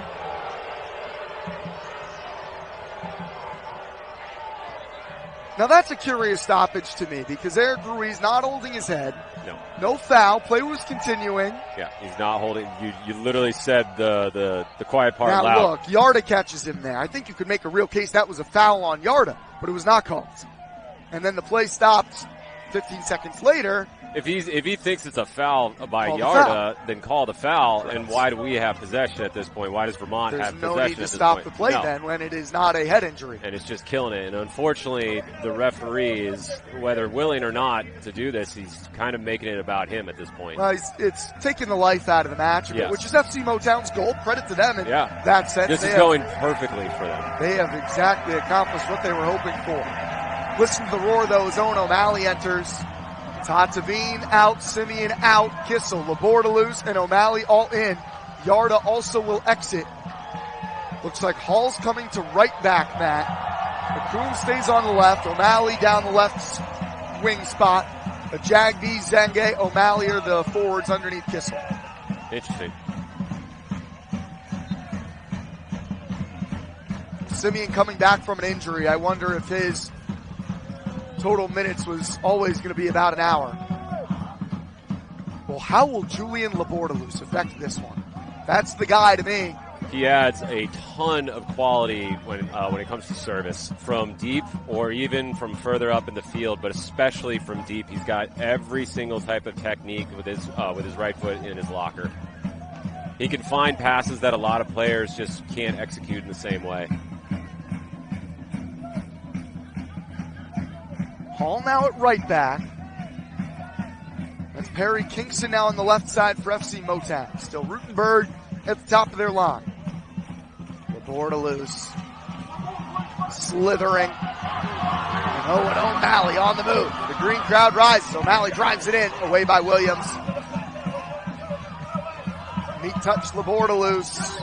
And that's kind of like the little things that he does really well. He's already dictating play. The midfield maestro. Back to Marshall. Still a half hour or so to work with for the green. It's plenty of time. Maximilian Kissel forward. This is Labordaloose, a drive in. Not sure if it was a shot or a cross. Rakowski claims it anyways.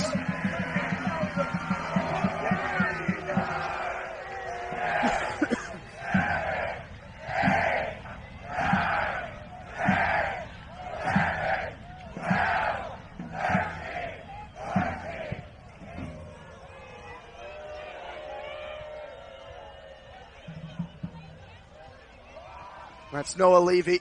He gets it to Hott. Slings it wide towards Garnett. I gotta say, I do find it funny, the crowd getting pretty upset about the keeper taking a little bit of extra time to recycle the ball back into play, but if the shoe was, on the other foot, whatever, so to speak, you'd be fan, yeah, exactly. You'd be asking for Herseg to take a sweet time. Hott able to find Levy. Levy lifts it into the back post where Kingston was trying to go over the top of Hall. It squeaks out to a Jagby. Dangled out of play by the green winger.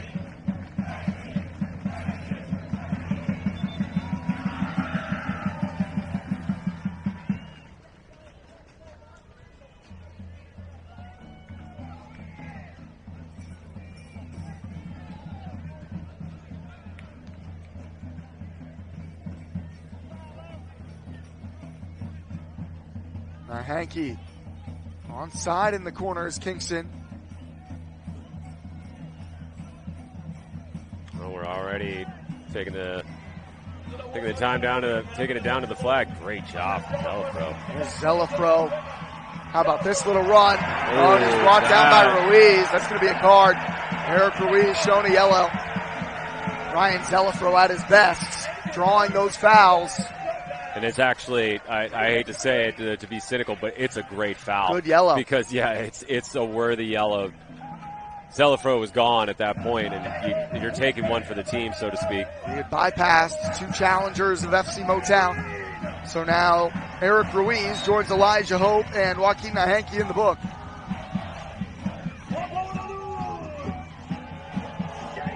Labordaloose on a dime for O'Malley. Zenge. The Pass just behind O'Malley. He dives in. Won the ball for a moment, but it's Garnett who comes out of the pile with it. No farther than Labordalus, and he's right back on the attack. Oh, Labordalus sets up O'Malley. Owen O'Malley looking for Zenge! The greener on the board! He's onside. It is a delightful finish. Zachary Zenge on the dish. Owen O'Malley fed him. Set up by Julian Labordalus. And just like that, Brian, what? Within 5 minutes, not even? Game on. Game on. Substitutions immediately making the impact. O'Malley, absolutely huge. Labordalus, the spark to it. And who else but the hero O'Malley. Oh, it's a great little finish from Zenge. And who better than Zenge to be on the end of that? He is the most informed finisher, his 9th goal of the summer. And now you can see the wind is at Vermont's back after that goal. Oh, now I think we might have some goals on our hands, Matt. Oh, this is not going to end at this scoreline. And challenge is starting to fly. Ruiz does well. Advantage played. He's drawn a foul. Eric Ruiz now running. He's got Garnett who shoots. Herseg the save. Nicholas Herseg's best stop of the night. Crucial save from Herseg too. Good tactical goalkeeping there. Stayed on his feet too. Didn't dive too early.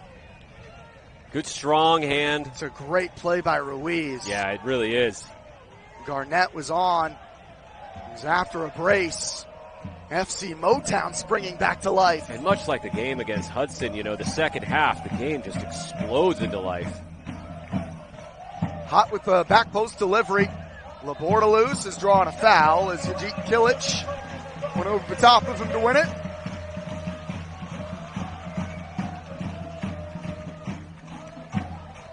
I just can't get over the impact of this man. Immediately gets on the ball and has been so bright and positive. So far, they haven't necessarily figured out how to handle him.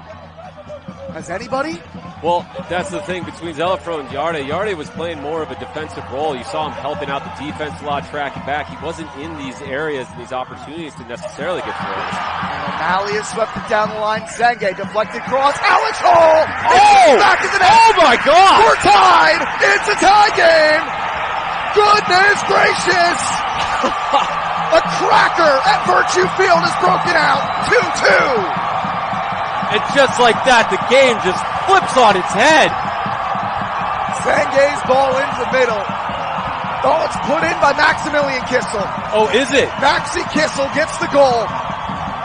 He pops it into the top shelf in a sea of bodies. And now listen to that crowd, Brian. That's not going to stop for the rest of the match. It's a good cross, too. Hall gets a good connection with it. And then Kissel just burying it.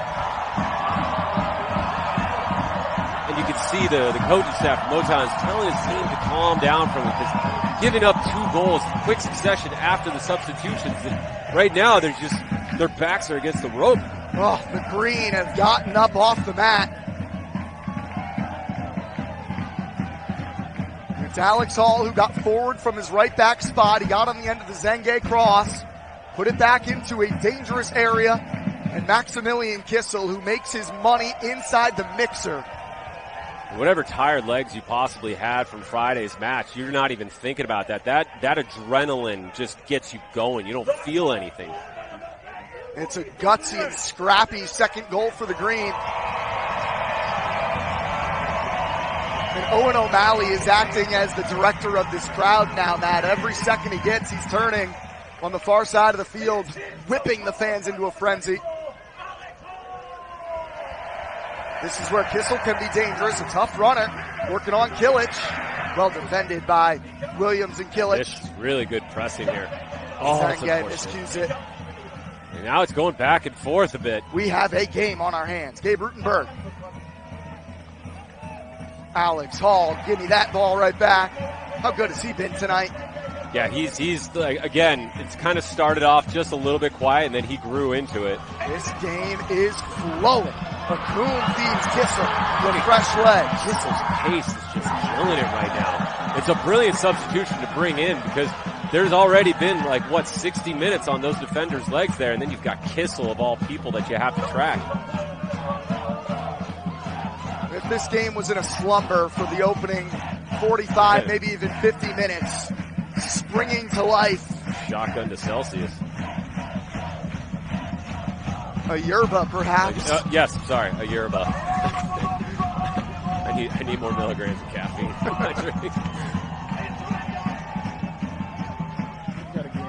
Again, the green pushing FC Motown backwards. But Jagby intended for O'Malley, perhaps.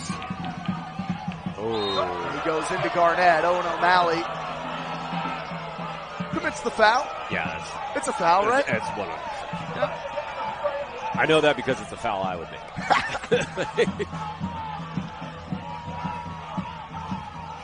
Vermont green goals from Zenge and then Kissel. Oh yeah, he goes right through his chest. Yeah.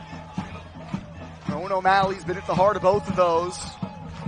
Substitutions for the green, paying dividends so far. Yeah, doing a good job hitting up for those. Become so accustomed to it. Take it almost for granted.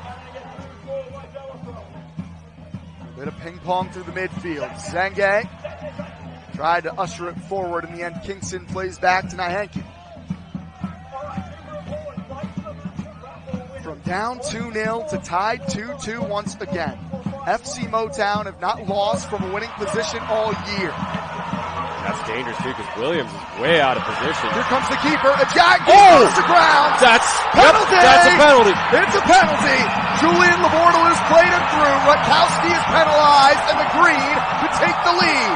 I'm honestly not sure why it's not actually a red card though. He's the last man. He's the keeper. He wipes him out. He doesn't get the ball. If it's a foul, it's a red card. Julian Labordalus. See the replay there. Can we see that again?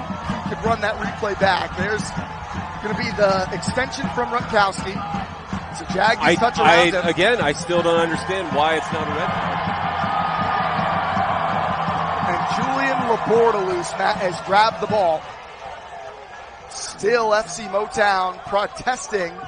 It is their two captains, Micah Garnett and Keenan Hott, discussing with the central referee. Well, this match, Matt, I'm kind of at a loss of words. It changed when this man entered. Yeah, absolutely. Julian Labordalus to the spotlight. Since he's come on, the Green have scored 2 unanswered goals. He's been at the heart of both of them. Alan Rutkowski in net. Again, a bit of whisper behind. Golf level of conversation for Matt. Everyone is dead quiet in the stadium for stadium pulse.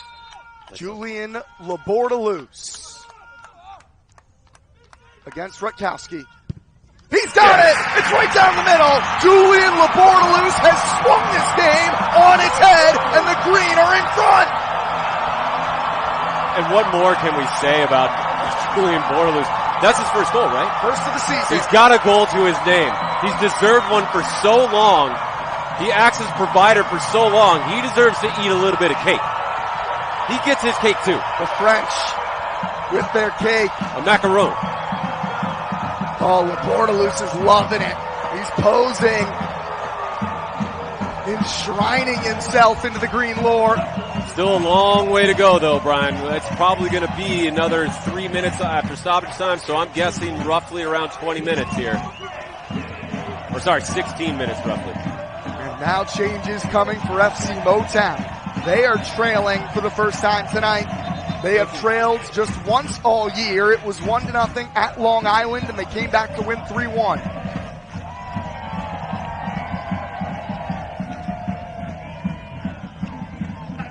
Perry Kingston, the dangerous forward, hooks it in. Garnett, well over.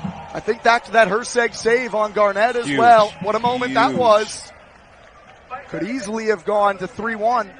Because it would have just been so deflating for all of the hard work to get level and then to give that one up.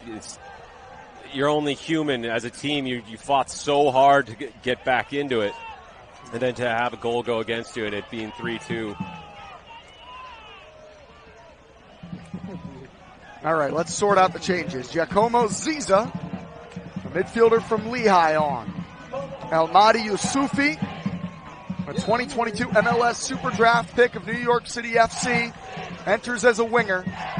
Looks like Garnett will play up top with Ziza. Kingston to the right, Yusufi on the left. Zange right back to work with Alex Hall. Green have been in such fine form in the attack. David Ajagdi won that penalty. He's now skipping through the challenges. Zange to the touchline, flips it across. Kissel! Oh my! Flag is up. Oh, Offsides. no. Offsides on Zach Zange. They're celebrating. Kissel put it away. It would have been his second goal of the night, but the flag is gone. I believe it is when Zach Zange received the ball, not on the whistle goal. Thinking back to it now, it might have been. But again, I mean, take a look at this. It's this pass here. When he cuts inside, Zange sneaking in, maybe off. We can't see the other side Hard where to the tell. right back and the center back are, but That AR had the perfect view of it. Yep. You cannot breathe without this match changing. Well, even though it's been pulled back, it's another. I mean, the ball is in the back of the net. That's telling you everything. It's relentless at this point. It was another Vermont change who put it away as well. So far, they've accounted for 2 of the 3 goals. Zange has the other. Big win from Yusufi.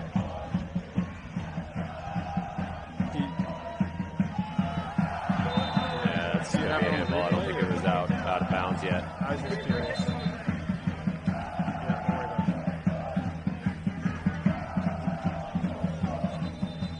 Yeah, the referee's got to kind of get a hold of this real quick. It's a little hectic right now. David Ajagdi's going in the book. He was stopping the restart for throwing the second ball back onto the pitch is what the referee's telling him. The Irish Canadians, 3rd yellow card of the year. Now the Green will counter with some defensive-minded changes. Rui Aoki, the Japanese back. Diego Rived, the central midfielder. And again, we've said it before, but what a luxury to be able to rotate these players in, you know? I thought it was a strong starting 11, and it was an even match that first half, you know, but the game turned on itself a little bit. You saw Motown, they got 2 good goals. You needed to make some changes, and that's, you know, Chris, credit to him. He's been using this whole squad throughout the season, so he can rely on them. He can change a game with these substitutions. They're not cold, you know, like they're actually match sharp. It is Rui who will play right back. So Hall moves forward once again. Ajagdi out. And a like-for-like change, Diego Rived in for Ryan Zelafro, who put in a strong shift. The ball distributed by Nyanke. Headed away by Musa Ndie. Labordalus pushes it wide where Eli Hope tracks it down. Strong challenge from O'Malley. And again, immediately getting the crowd to their feet. You can only imagine just how long it's going to take for the home fans watching that clock. I'm sure they'd love another goal. We all would, but Zange now called for a foul. This is in a pretty dangerous area. Now Hankey's over to place it. The center backs with size. Williams and Kilich are forward. yeah, organizing his back line too, not to be too deep. Herseg and company now in front. 3 unanswered from the Green as they have flipped this match on its head.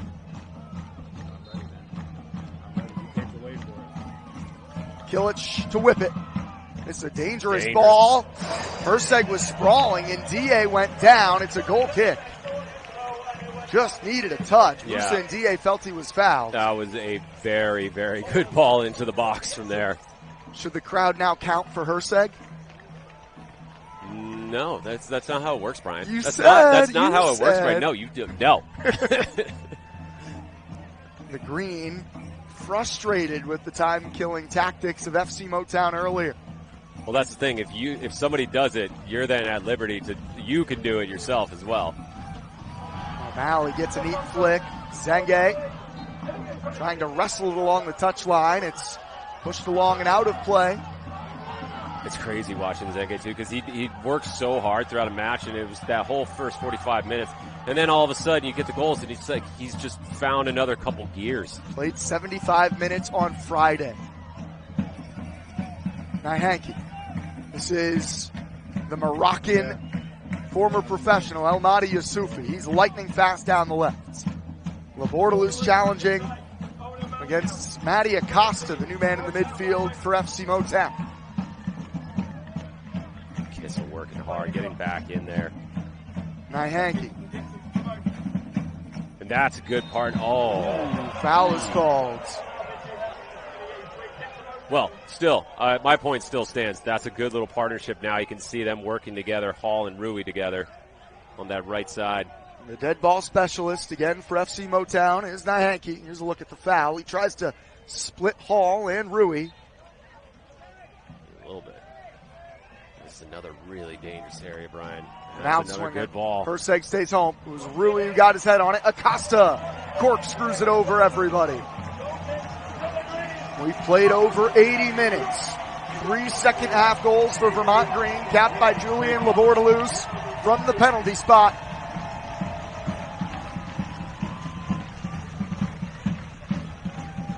This matches the most goals Motown have allowed all season. They beat Manhattan SC 4-3 in a high-scoring affair over a month ago. It started out edgy and cautious. It has blossomed into a beautiful match. Rui called for the foul on Youssoufi. I don't agree with that call one bit, but taking quickly, and Akoum will shield it for Herseg. Good job from there. The big German. All 6'6" of them on the ball.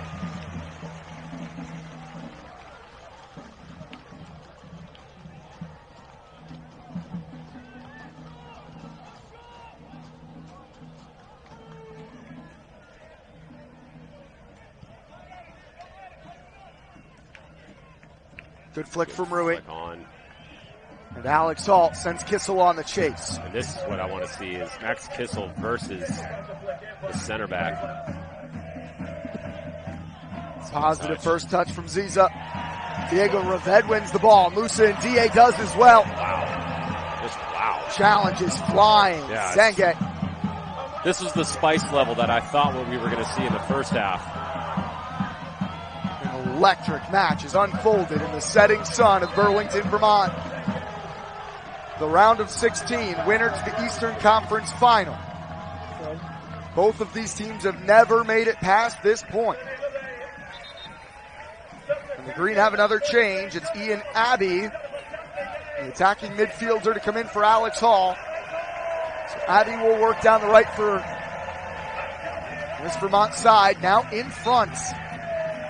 You gotta imagine Hall's too. His legs are probably gassed because did he play the entire match? I believe on Friday. He played the full 90. He got the full 90, and he's playing 82 minutes on here back to back basically. Youssoufi can't bypass Rui. Well, that's going to be a tall task now for Rui Aoki against Almadi Youssoufi. The third round draft pick out of St. Francis, Brooklyn, 3 years ago. Just his second match of the year for FC Motown, but a high-quality player, no doubt, in the attacking end of the pitch. And he's fouled by Rui. That's a bit cynical. I don't think he's going to get a card for it, but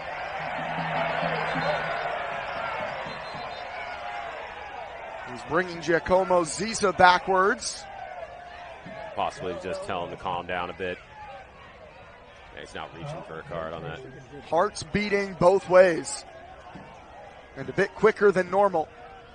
Everybody forward, it would seem. And yeah, take another look. There's the foul, and then you'll see the push from Ziza and Abbey making the most of it. There's that spice. Now Hanky to the back post. It's over Williams. Brought down on the edge of the area. Zipped over Herseg's bar by Matty Acosta. Had power behind it.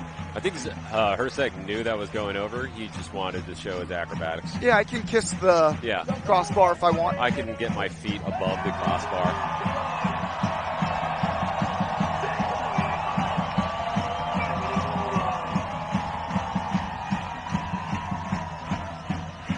front of the now roaring Green Mountain crowd. O'Malley heads it along. He's been excellent. Kissel leaves for Zenge. O'Malley had halted his run for a moment.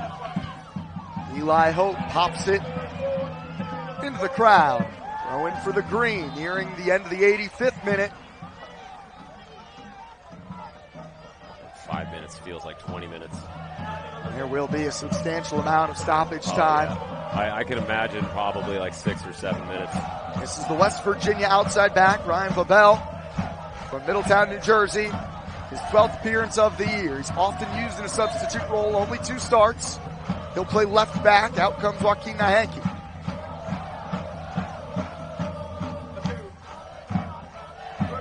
Kissel can't control the throw. Brandon Marshall lays out. Now Ian Abbey in a foot race. The ball is won by Vaughbel. Play continues. The green protested. Played wide now by Zisa. Abbey gets back there and gives up the throw. He doesn't stay on the ground either. Abbey gets up. He understands the danger there. He's got to get up. He's not hurt. He played with a bunch of these guys at Rutgers, headed to Providence in the fall. So that's like the wry smile I've seen a couple times. Perhaps. Out to Williams. Big footwork from the center back. This is Yajit Kilic wide. Steps around Kissel. Williams tries to deliver. Good turn in Levy. Levy has it sprayed away by Marshall. It's a throw in. Marshall got the challenge right. He's having a good spell, Marshall, right now. Him and NDA. This is Eli Hope, who's looking to rear back for the long throw. The center backs are in the mixer now. Chips getting pushed to the middle by Motown. Revette away from Williams. That's a low strike, blocked inside. Kingston has a go. All sorts of traffic. Another hit from Yilich. Pushed away. Pinball machine in there. Chaos inside the green penalty area. It's going to be their throw-in again, Motown. FC Motown pushing.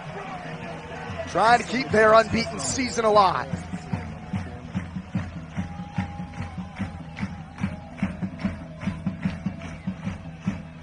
Again, Revette the first ball. Kingston, well wide. I'll be very pleased with having those type of half chances. Those very low percentage attempts.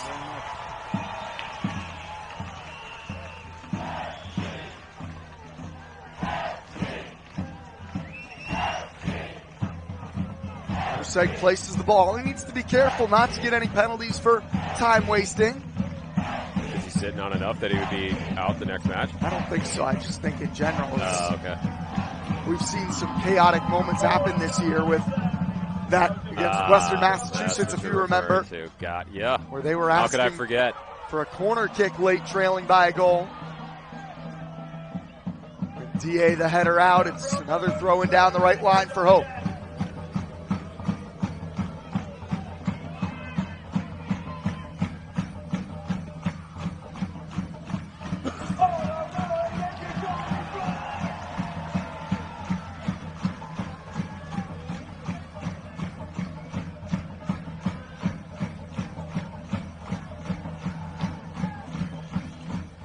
Garnett, a heavy touch, shows it to Zenge.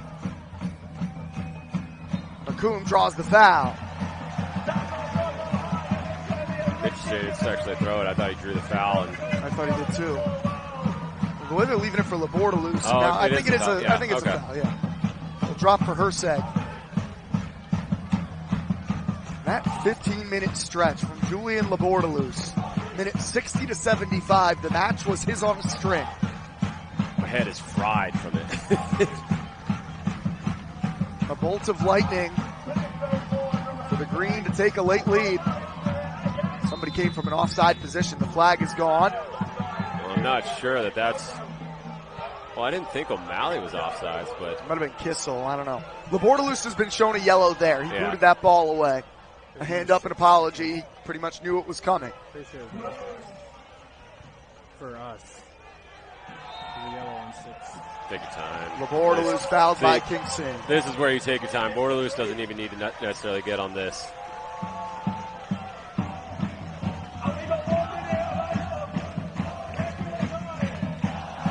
He does take it relatively quickly, and it's an unfortunate bounce for O'Malley. It's a throw-in. right in front of the Green Mountain boys, taking their hats, shoes, and just about everything off for the boys in green. Absolutely crazy view from here. Well, the Green looking for their second consecutive second half comeback win. Look at this, Brian. They've sent their keeper all the way up to deliver this ball. Alan If this Rutkowski. doesn't, this could be very dangerous because there's still stoppage time to think of. Headed along by Williams. It's going to be a goal kick. The Green will take that.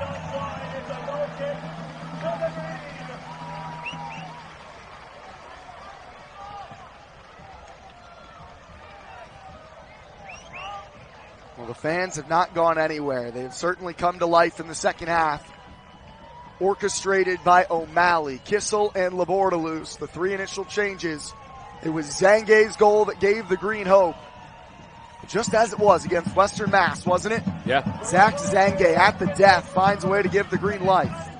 6 minutes of time added on here. We've played 90.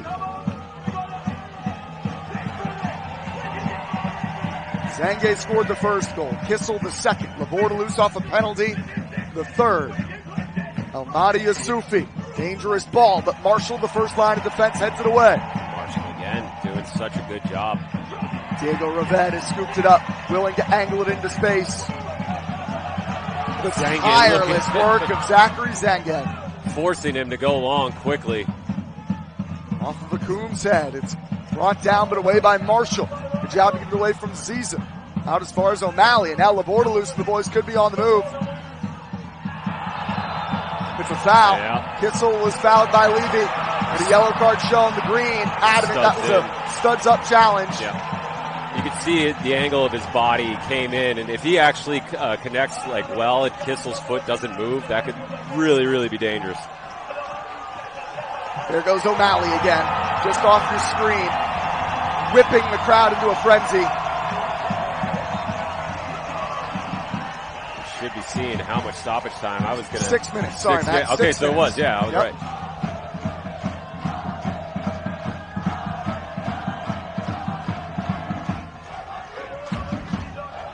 The yellow card shown to Ajit Kilic for his action there. For dissent. I believe so. Yeah.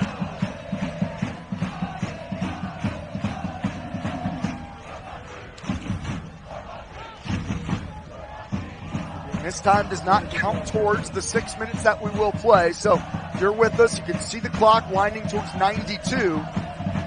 Really more like just one of the 6 minutes have been played so far. So you'll see that clock go up towards 97, maybe even 98. What a ball and what a touch. It's a throw-in, out of bounds before Zange got pushed. FC Motown STA, take it quickly. Kissel. Sweeps it away from Kissel. The Green bench loving the effort that their reserves Good have put job in. from Abby Oh, look there. at the bench explode. They love the work rate of Ian Abbey.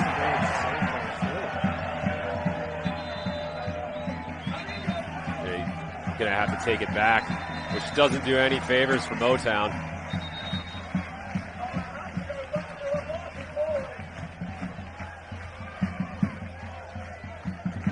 The heat is rising.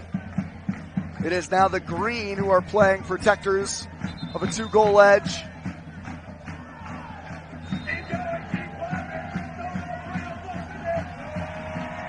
Again, Abbey against Yusufi. Labordalus, the powerful header forward. Kilic had to get that right, and he did. Kissel coming in hot. Mo Williams, the other center back, has stayed forward for a moment. That's nicely worked. Levy will carry it.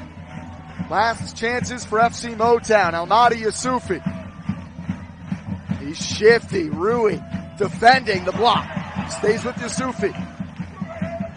Really doing a good job just standing up. Don't stab in. Don't dive in. How about that work from Rui? Exactly. He's won it for Kissel. Let's see, Kissel's going to take this touch. He wants to go past him. Oh. Rabel works hard. He takes it back from Kissel.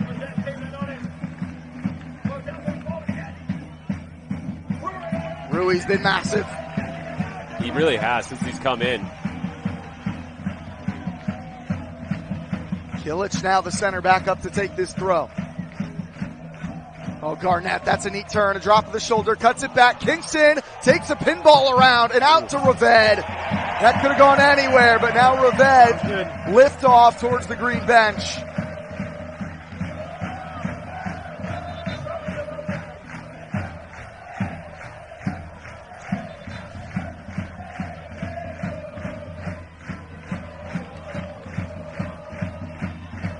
See, the emotions are high on the sidelines from both benches. Everywhere the emotions are high. O'Malley takes a swing, and the state play will continue. He trying to rip that one from Acosta with force. Green in a good shape right now, good defensive shape. Akum eventually gets it away from Hope. Go on, Akum. The Canadian center back. Oh, that's delightful for Zenge. He's played out of position at left back tonight, but Akum, despite giving up that penalty, has done well. And there's Labordalus doing his job. And he'll love that. He'll absolutely love that. We're going into the last minute now, Brian. Last minute of stoppage time.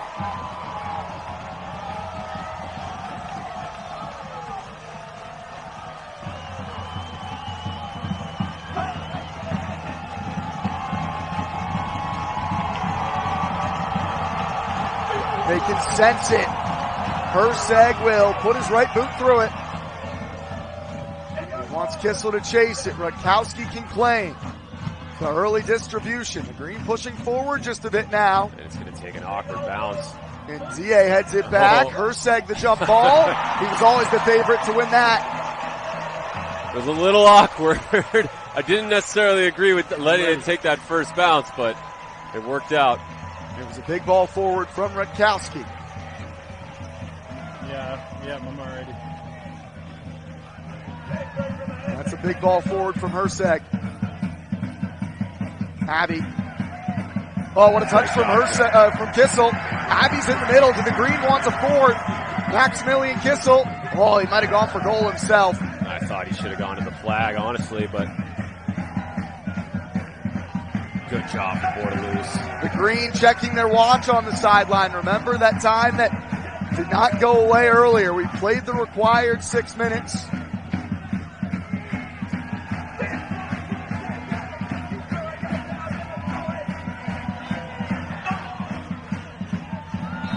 And Labordelus has won the free kick. Just 3-2 final. The Green come all the way back. They're going to the Eastern Conference Championship. From the grips of death to be as dramatic as possible. Down 2-0 into the second half around the 60th minute. You need something special to turn this game around for the Green side. And who else do you bring on? But Bordelus, O'Malley, and Kissel, and all of them just absolutely changing the game. And Chris Taylor's substitutions came on and they stole this thing. FC Motown handed their first defeat of the year, but look at the scenes with the Virtue Field bleachers. And I have to say, Chris Taylor kind of played this almost perfectly. He trusted the players that he rotated in. They did a good job for that first half. They got a little unlucky in that second half. They found themselves down 2-0. That happens. But then he throws his cards on the table, and he gets rewarded for it. Frustration on the faces of FC Motown. Jubilation on the faces of the Green. Look at that crowd. I know it's a Sunday night, but it's going to sound like a party on Saturday night. Bordelus at the heart of it. It's his goal that's the game winner. David and Jagby's got the megaphone over there. Man of the match pick, Matt? I didn't even think of it. I want to say it's Bordelus. I think he came in and he completely changed the game. Zenge's goal first. After FC Motown led 2-0. Zenge got the first goal. I mean, getting bombed by the kids. The scenes.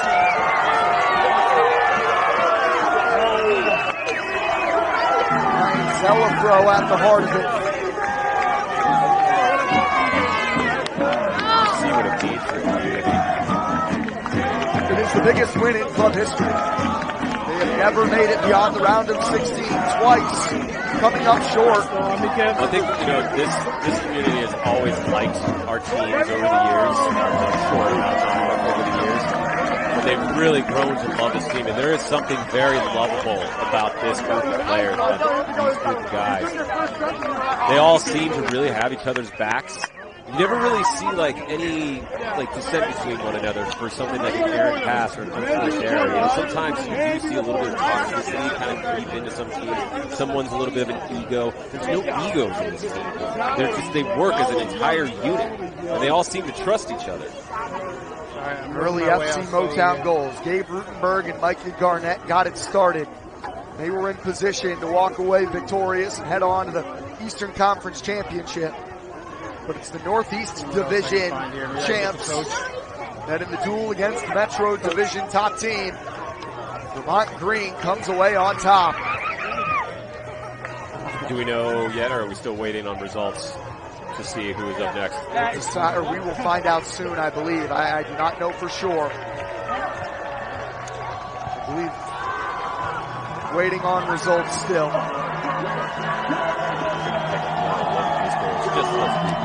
Waterloo starts it. It's O'Malley to Zach.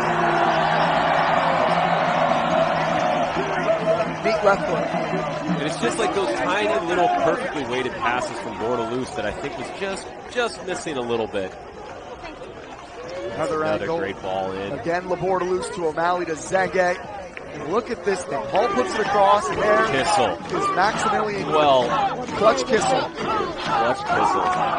Just really, really good positioning, too, just to anticipate. Jaggy wins the penalty. How saucy is this thing? Right down the middle from Labordelus. Yeah.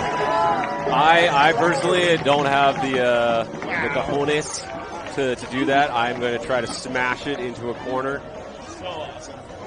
To send the keeper the wrong way and then goes right down the gut. It just shows the type of confidence that he has as a player. He plays with so much confidence. You see him when he does it in the middle of the field. He'll have two players coming at him, and then you'd see the very safe, predictable thing to do is pass it back to NDA, pass it back to Marshall. They can see forward. They'll find the forward pass. Nope. He takes a quick little glance over his shoulder, and he knows that he can drag the ball, go forward, and then next thing you know, you're just in an attacking phase of play. It means so much to those here. Labordelus, the game winner. I'm not sure if we've seen an official man of the match chosen, but he was spectacular. O'Malley was impactful. Kissel with the clutch goal. Rui helped see it out, as did Reved. A team effort tonight, a complete effort from top to bottom of the roster for Vermont. And the show goes on, Matt. Well, I think my final thoughts about is what we've seen now, especially in these last three matches that they've had, is that trailed in all three. Trailed in all three, and they just have a never say die attitude about them, because we hadn't been accustomed to that for so long throughout the season. And then you can see that they can do it in both ways. They can come from behind. They can take a lead first, and that's fine. But they can, the more difficult proposition, coming from behind and winning the match. That's you have to go uphill for that. Something special brewing in the Green Mountains. Vermont Green FC remain unbeaten. It is their 13th win of the year. It is the first time ever they have advanced past the round of 16. We don't know when or where or against who, but the Green will be playing in the Eastern Conference Championship game with a trip to the Final Four on the line. Fun one tonight, Matt. Hope to talk to you again soon, my man. Yes, sir. Thanks, everybody, for joining us. This was a treat. FC Motown STA gave it all they had, but it's Green scoring 3 unanswered goals, stealing the round of 16 victory, and they stay unbeaten on the year. We hope to talk to you again soon. For our outstanding production crew, I'm Brian McLaughlin. See you later, everybody.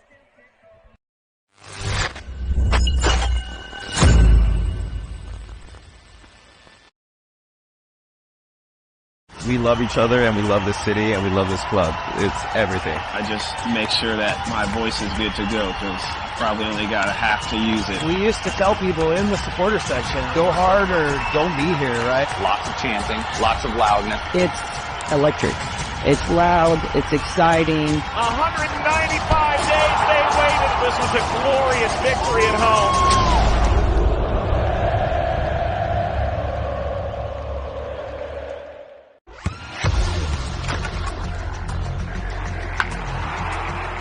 We all have goals.